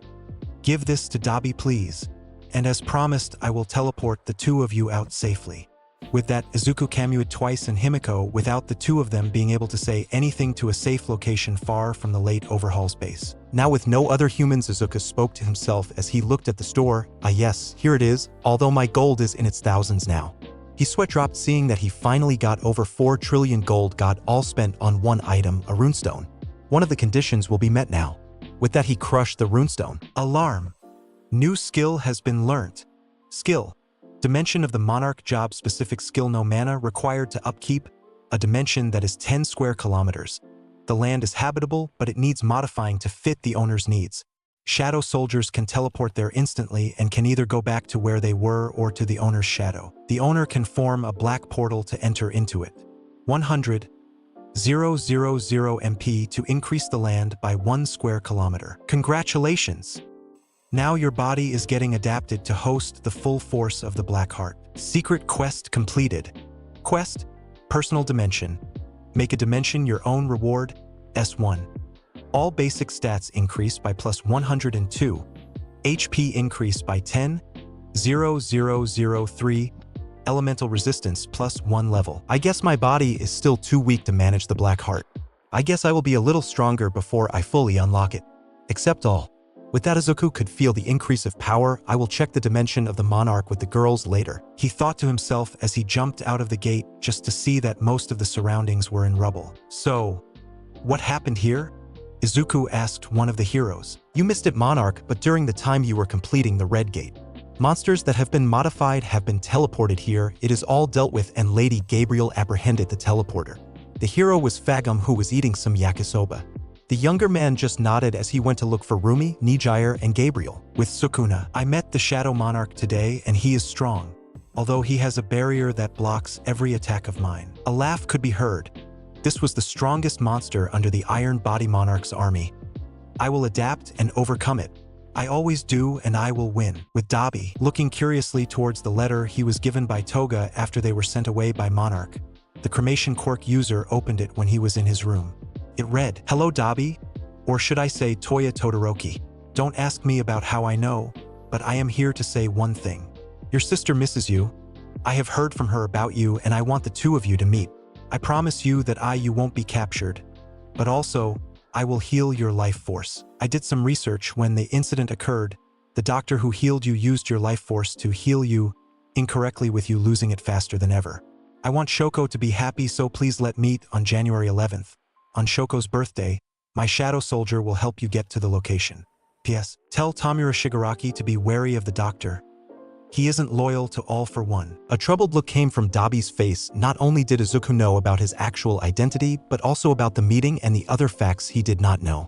Roughly rubbing his head, a groan came out of his mouth as he burnt the letter. He didn't have any negative feelings towards Shoko. She was the only family member that loved spending time with him, even when she was a baby. He whispered to himself at the end. He knows all of this and could have captured us easily. What is his game? A light smirk came on his face. He began liking Izuku more and more. He stood up and walked towards his boss's room to secretly tell him what he found. Post-Overhaul raid meeting. Izuku just groaned mentally as he finished his report of the gate and his findings. It does seem weird that no one was there, although I wonder if they truly left as, it seems the girl, Eri, was the blood source of the quirk-destroying bullets. Sir Night Eye spoke his mind. The two of them were in a room that had the man's sidekick and in turn, Ryukyu, Fat Gum, Bubble Girl, Centipeder, and a police officer. Some heroes were not present because they were not important for the whole operation or had other business. Miruko was one of those people. She asked Izuku to sit in for her, the excuse, girl talk. Eraserhead was in the hospital monitoring area. We have inspected every room, but after those modified monsters came to us, it was harder for us to gather evidence of any kind. Still, we found that they did not leave and a teleportation quirk was not a reason that could make them leave. The one who teleported those monsters only had the ability to teleport anything under the weight of 2 tons that is in a 5-meter radius from him to anywhere within 20 kilometers. The police officer, who was the head police of the raid, concluded his findings. His quirk was called History. It allowed him to look into the past of one place up to 30 minutes. I'll have my shadows look out for them, although I did find something that could be of interest to you all. Izuku spoke as he produced a box with a single bullet, with him storing the 4 others secretly. Whilst helping to clean up, one of my shadows found this. He passed it around. After getting a sample from Fat Gum, I can conclude that this is the final product. But there was only one. The room went silent. If what Izuku said was true, then it was worrying as 4 of them were missing. I will take this for further investigations. Thank you, Monarch. The police officer spoke with a nod, which Izuku nodded back. The meeting continued for another hour with when they were about to leave, Izuku walked towards Sir Night Eye. Sir Night Eye, I have a question about something. All Might's old sidekick nodded for Izuku to continue. Star and Stripe informed me that I should have been informed about Russia asking me to help complete the S-rank gate. Why haven't I? The Greenette used his normal tone but leaned against the side of a table. Sir Night Eye looked puzzled for a couple of seconds. Monarch, we were never informed that Russia wanted your help. He was the one that dealt with foreign affairs for the HXH. He was supposed to get information from other countries to ask for help. It was weird that you went to Russia without us asking for you to help. But I may have an idea why. Follow me. Izuku nodded. A small picture of what might actually happen was starting to form. With Rumi, Nijire, and Gabriel, the 3 were back in Izuku's room. At that point, all of the 3 acknowledged that their boyfriend's room not only is their base of operations but their house. Getting straight to the point, Rumi started as Nijire passed a cup of tea to them each. Gabriel, you changed. After the dragon dungeon, something occurred, and when you arrived, you were deadlier. She slightly narrowed her eyes. Rumi will get to the bottom of this. Nijire only looked between the 2 sister figures, not knowing what to say, but internally nodded slightly when she realized the slight differences in the angel's behavior. The angel, on the other hand, just looking into her tea for over 10 seconds and started, "We, meaning myself and the Shadow Army, don't want anything to happen to Darling." Her voice was slightly somber. When we found out that Hisashi was killed, I saw the pain, the anger, the distraught that was on Darling's face. Do you know how that hurt seeing, knowing that we could have done something but didn't? I know Darling would have revived his dad to say a final goodbye, but he already lost too much. I just don't Darling to experience more loss, especially the ones he loves the most. At this point, Nijire and Rumi both hugged Gabriel, both acknowledging the pain in her voice, with Rumi asking her rival in a gentle tone, "What happened today then?" The pro-heroine knew the feeling of losing her parents, as both of them were killed in a planned villain attack. World's Hero Association called. They wanted to talk with me, with Nizu being there too. World's Hero Association, otherwise known as the WHA, is an organization that overlooks heroes as a whole, with them deciding who is national rank to name one. Whilst they did not have total control of how a country's hero agency is run, they can influence it to a certain degree, but when the leaders interfere, that is a different story. What did they want? This time it was Nijire who asked, but before Gabriel could ask, a magician and Conan materialized next to them. I am sorry for the interruption, but we believe you should see this. Conan spoke as the magician produced a black smoke circle with a live viewing of where Izuku and Sir Night Eye were talking, with them just entering the hero's office. The magicians were able to access more spells as they increased in rank, with being able to see into other areas undetected being one. Back with Izuku and Sir Night Eye. Once in Sir Night Eye's office, Izuku sat in front of the hero's desk whilst the older man sat in front of Izuku. Night Eye continued, I don't know if All Might told you, but you are the center of all paperwork. What most of them are is either to know more about you, to get a supply of your potions, to buy a shadow soldier as a bodyguard, and even marriage requests for alliances. Izuku leaned back on the chair slightly and stayed silent. He didn't even know what to say, but Sir Night-Eye allowed him to think. A minute passed when the Greenette asked, could one of those people be interfering with the call from Russia for help? Niza did some digging and found out who it was, World's Hero Association. Both Izuku and his girlfriends who were watching all were quiet, digesting the facts. The Shadow Monarch looked up after some pondering. Do you know a reason why? Many lives could have been lost. I am lucky that I have poison resistance, as if that gate was broken, not only Russia would have fallen. The boss of that gate could have easily defeated Vladimir even without the poison. He continued using a calm tone, but Sir Night-Eye heard a wisp of anger towards the WHA. How much do you know about the WHA? Mirai asked, his voice gentler than usually heard. He understood that if Izuku didn't arrive on time, more death would have occurred. A hero at heart, like any pro-hero supposed to, that is why All Might chose him to be his only sidekick. Each country has a representative in the WHA as a voice, but the leaders are always from one family. They were the one who organized this at the beginning of the Quirk era. Not only are they considered one of the richest families in the world, but one of the most powerful and influential. Correct, but what you may not know is that they have branches. The Hero Branch, which is the public one, Espionage Branch, and Assassination Branch that are intricately connected. There is also the Market Branch and the most recent branch, the Hunter one. That is why I asked you to come to my office, as the Espionage Branch is the best in the world with them knowing nearly anything and everything. Although they don't know of you in general, about your quirk and the impossible things you can do. A sigh escaped the man's mouth. Izuku was an enigma, and he understood that the fewer that knew of Izuku's powers the better. Going back to the paperwork, WHA are the ones that want to monopolize you, in both with your loyalty, but also with potions, shadows, and everything you can do in general. All Might and Niza have a lot of influence, but I recommend for you to do one thing, Izuku Midoriya, as the two of them won't be enough. A penetrative stare went towards the young man. Expand your influence as you were doing, so the WHA could do practically nothing against you. You have strong ties to Star and Stripe, Vladimir, and some countries. Talk with Nizu to find out more. It went without saying, the more influence Izuku had, the less he could be touched. Thank you, Sir Night-Eye. Izuku bowed in gratitude, and with that the meeting between the two ended. Back with Rumi, Nijire, and Gabriel. Everyone was quiet, with Conan speaking first. I will excuse myself. Receiving a nod from Gabriel, the Shadow left to continue her patrol of the south of Tokyo. Many of the Shadows were chosen to patrol all of Japan, as was promised during the MHA meeting. It was also a way of increasing their level easily. Both Rumi and Nijire were thinking about the situation, the new information that they gained. Gabriel, on the other hand, was thinking on a different wavelength, as she wasn't born on this world and had different beliefs. On one hand, she was thinking about just destroying WHA, but on the other hand, she was cursing humanity. Nijire then spoke after a couple minutes. You still haven't told us why the WHA wanted to see you, and not meet with Zuzu instead. A light groan escaped Gabriel's mouth. Then she spoke. Nizu explained to me before the meeting that originally wanted Darling to meet with them, but he blocked their contact. A meeting with me was the next best thing. The first question they asked me was, with Izuku. After leaving Sir Night-Eye's agency, Izuku jumped from building to building with a leisurely pace, thinking. Using his mana, he summoned Koracia from the ring, with her appearing in her miniature form. Where are you going, love? Yue is in a different direction, she asked as she sat on Izuku's shoulder. The Greenette kept quiet for a short while, but then he answered, I need to think over some stuff. A lot has been going on, and personally it's a little hard to keep up. After that, neither one of the two spoke, both in their heads. But Izuku then stopped with him being in front of some doors. Realizing whose doors it was, he got out his key and opened it, revealing it was his old apartment. I haven't been here since Yue started flying around. The Queen of Insects asked, Is this your house? Her attention centered around a picture of 3 people, with her only recognizing one of them. There was light dusting around the apartment and on top of the picture frames. Walking towards her, Izuku spoke, explaining the picture. That is a picture of my parents and I. Koracia knew from talking with her love and his girlfriends that his mother passed away after a villain attack, with his father becoming an angel. Izuku placed a finger on top of Koracia's head, with him infusing more mana of his to enter her, with that she grows to a height of 4 feet.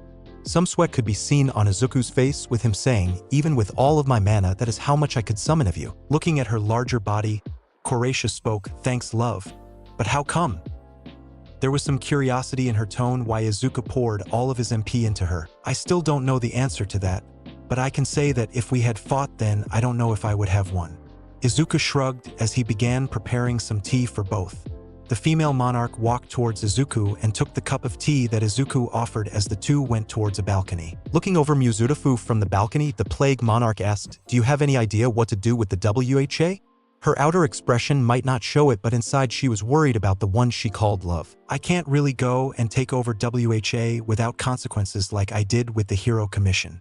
What Sir Night Eye said had some merit.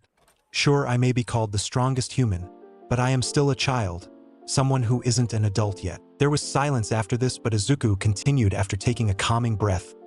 Not long ago, I was a quirkless nobody that had a dream of becoming a hero to save people with a smile on their face. Nearly everyone wanted for me to give up, and most of the time it wasn't because they were worried for my safety. Izuku saw his own breath as he realized winter was coming. This world is a cruel one, filled with suffering, pain, sadness, and greed. But still there are beautiful things that could be seen. That is my goal, to lessen the cruelty that happens on this world. Although I can't call myself a saint either, as I killed or ordered to kill. However, there are those who thrive in this cruelty.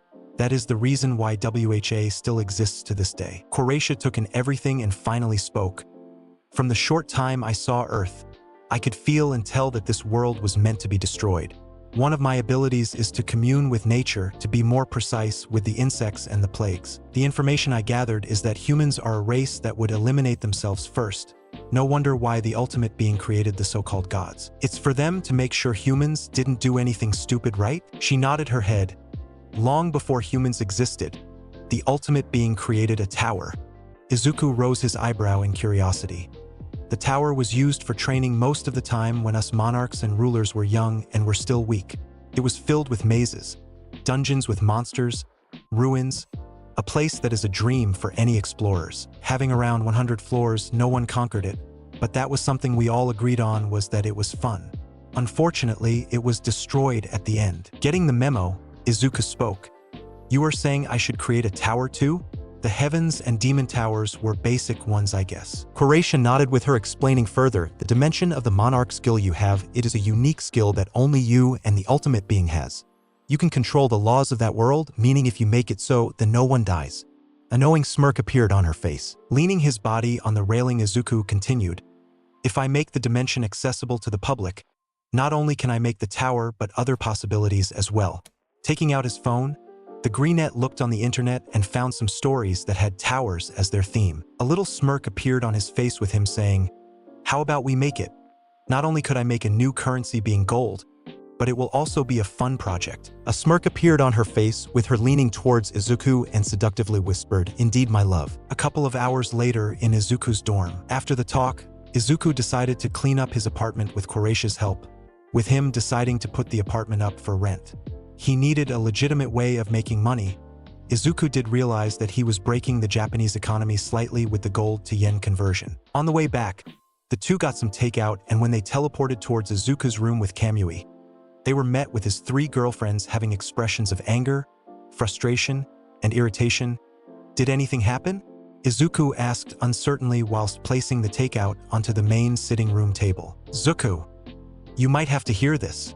Rumi spoke as she went up and kissed Izuku as he and the Queen of Insects sat on the couch, with no one paying the female monarch any interest with her change of size.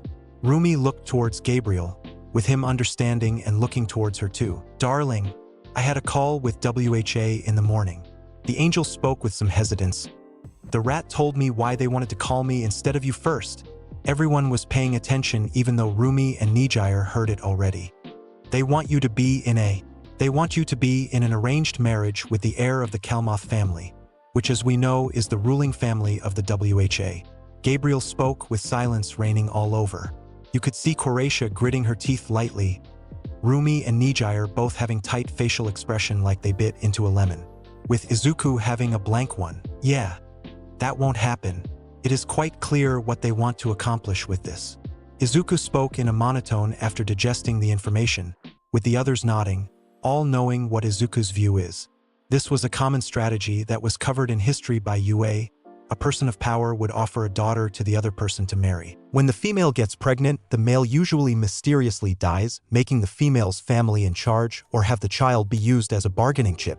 Of course, there was a possibility of them wanting to be on the good side and had no ill intentions, but all Earthlings knew that wasn't the case. We seen the meeting you and Sir Night-Eye had Zuko, and I do agree that you need more influence, but we don't know how.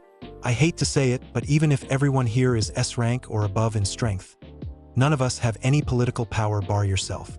Some anger at herself was heard, which was rare. Izuku smiled gently towards Rumi, who spoke. Don't worry about it. Croatia suggested a plan which could work in our favor in the long term. A light smirk appeared on his face as he explained the plan with the dimension of the monarch and what to do with it. Whilst he admitted this plan would take time, the Greenette speaking, although, we need to find a short-term way that won't cause harm. Can we see it, Zuko?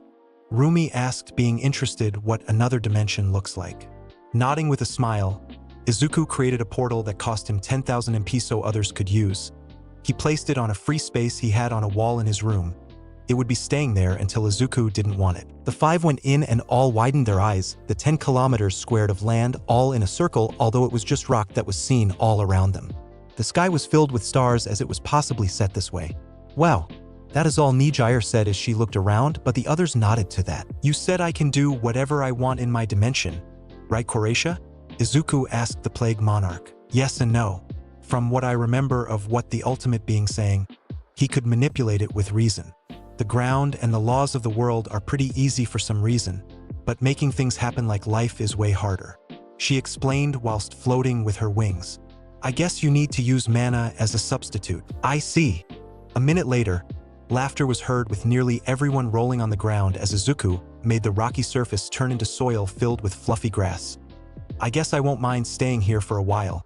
After a dozen of minutes of everyone lying on their backs looking at the stars, Izuku began looking through his shop option. Nijire looked curiously as she saw his boyfriend's hand in the air, most likely checking his system.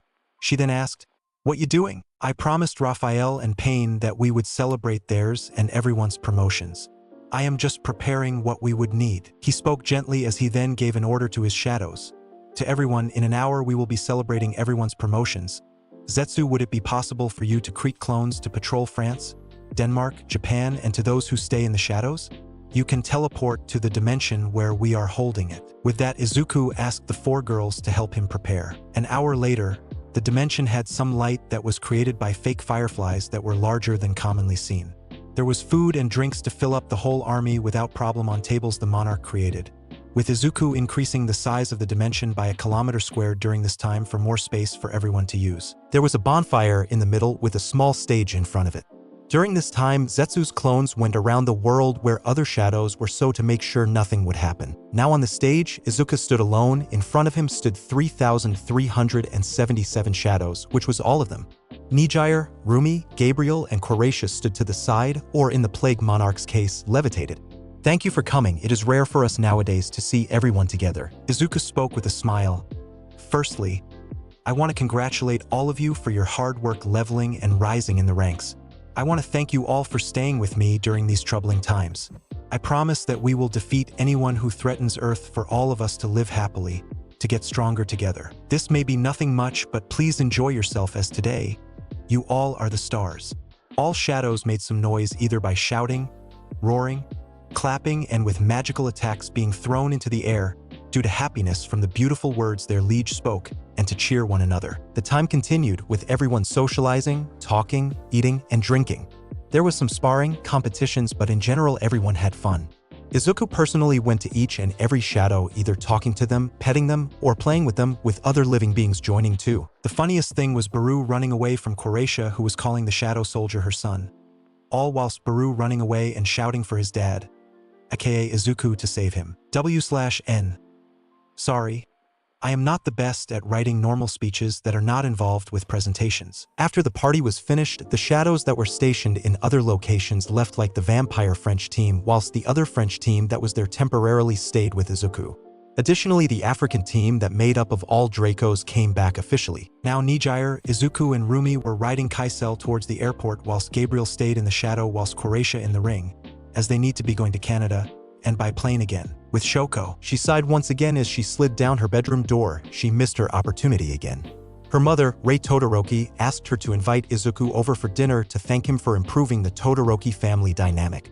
There was a problem. She couldn't muster up the courage to ask him. Hugging him is one thing, but asking for her crush, Izuku, to have dinner with her family is skipping a lot of steps, at least in her mind. During the time Izuku threw Enji out of UA to beating that man in the UA Sports Festival, the hero mellowed down in many ways but one. Now he is encouraging Shoko to marry Izuku. I wonder what would have happened if I didn't wait for Katsumi and Heian and just asked him during the festival. She thought to herself as she moved towards her balcony overlooking UA. It all started then with Maruko.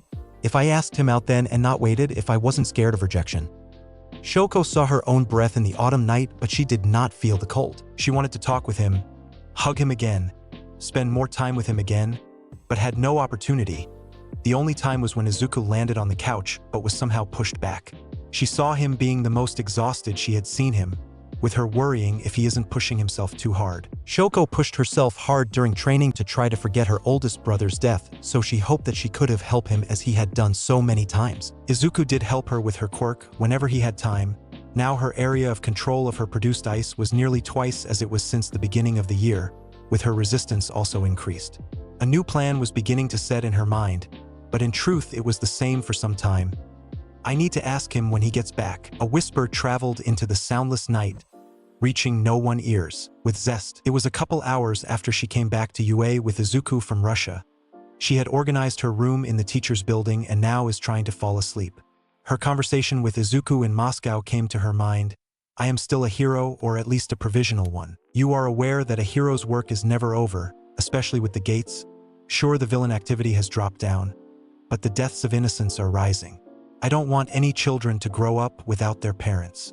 She still remembered it word to word. She was informed that Izuku will be going to Canada, with him training her beginning on Thursday, so she couldn't really talk with him during the next 3 days. I know both of your parents died. Your mother died when you were younger, all whilst your father worked in the States. I want to learn more about you, Greenie. With that final thought, Zest fell asleep after a long day, not realizing that she subconsciously began calling Izuku Greenie. Mirio, the blonde-haired successor of One for All, was in his room finishing homework when a message popped up from his teacher, All Might. I need to cancel tomorrow's training as a matter involving the WHA came up. I did ask for my friend from I-Island to come and help you for a week. They should be coming in a week's time. Mirio whispered what All Might wrote, and he messaged back thanking for the help. After the outburst towards Nijire, the string of friendship between the two snapped.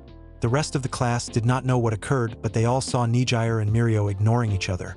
But they also did see Nijire becoming stronger at a faster rate. However, Mirio's attention wasn't centered towards his relationships, but towards his stomach. A small black crack appeared going from his belly bottom and stretched 4 centimeters to the left. It wasn't deep and it wasn't painful, but it did look like an endless abyss from the dark color. I need to go to Recovery Girl in the morning, he thought to himself. W/N. Imagine the cracks in Dr. Stone, or Hikage Shinomori, the 4th user of OFA, back with the group. They were situated in the private plane that Kathleen gave Izuku that the Greenette discovered it was his, now not borrowed as he thought before, and now they were ready to depart. It wasn't long for them to fall asleep as they traversed through the air towards Canada. When the plane landed, it was early Monday morning in Ottawa, the 6th biggest city of Canada. Getting off, they were welcomed by 10 people in black suits, which Izuku guessed of being bodyguards, whilst a man with a bold head came over towards the small group.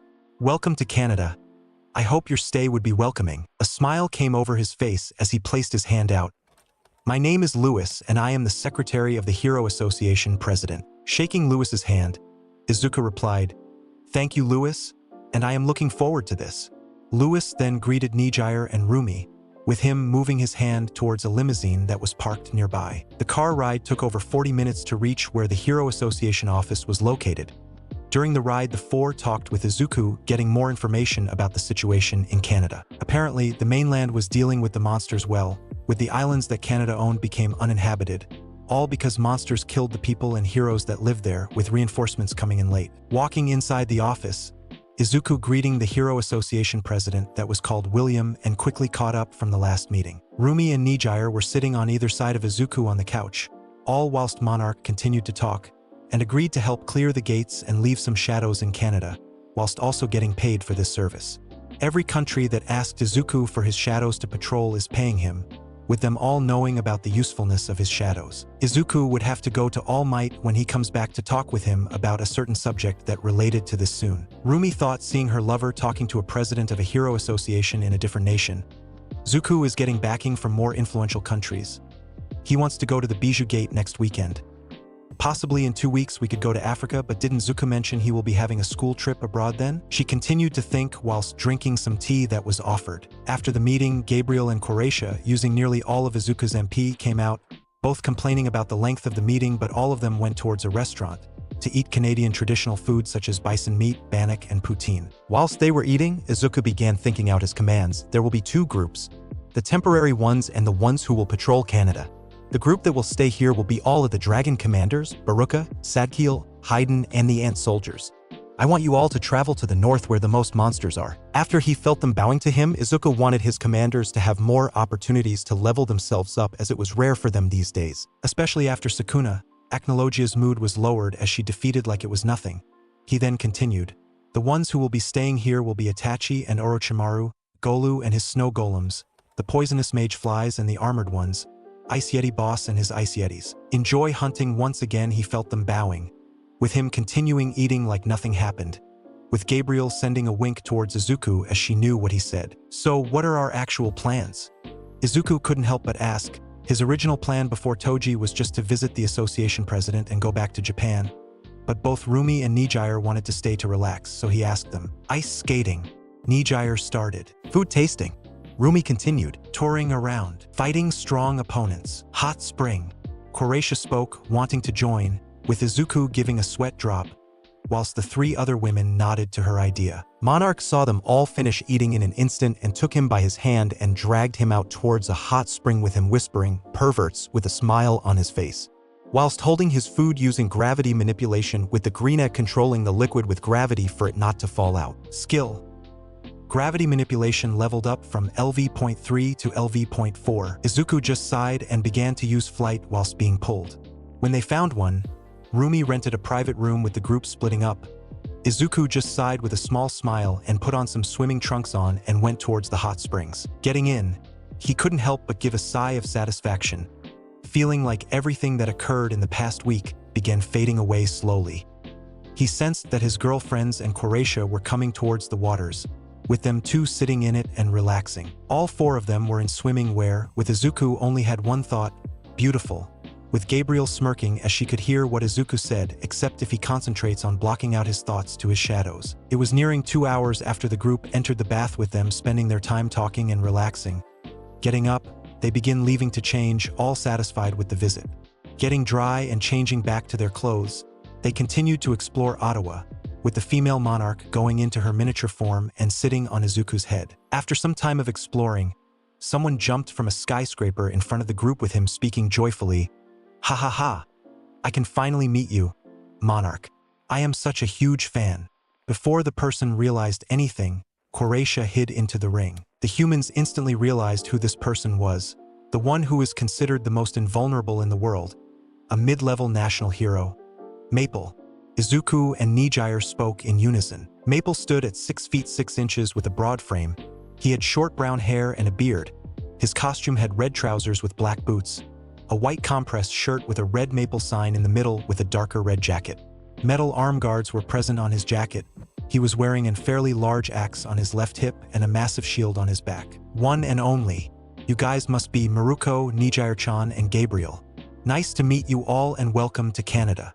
He spoke with a smile. This is how the meeting with the 4th national level hero began, with Maple showing around the city to the group and thanking about the help with the Izuku's shadow soldiers. Night came around with the group that separated from Maple were on the balcony in their hotel, overlooking the clear sky of Canada. The night sky is still as beautiful as ever. It never gets boring. Rumi started. Earth's view on the stars is something to protect. The insect queen nodded. Izuku just smiled at them. He wanted to spend time with his girls and have fun exploring, which happened.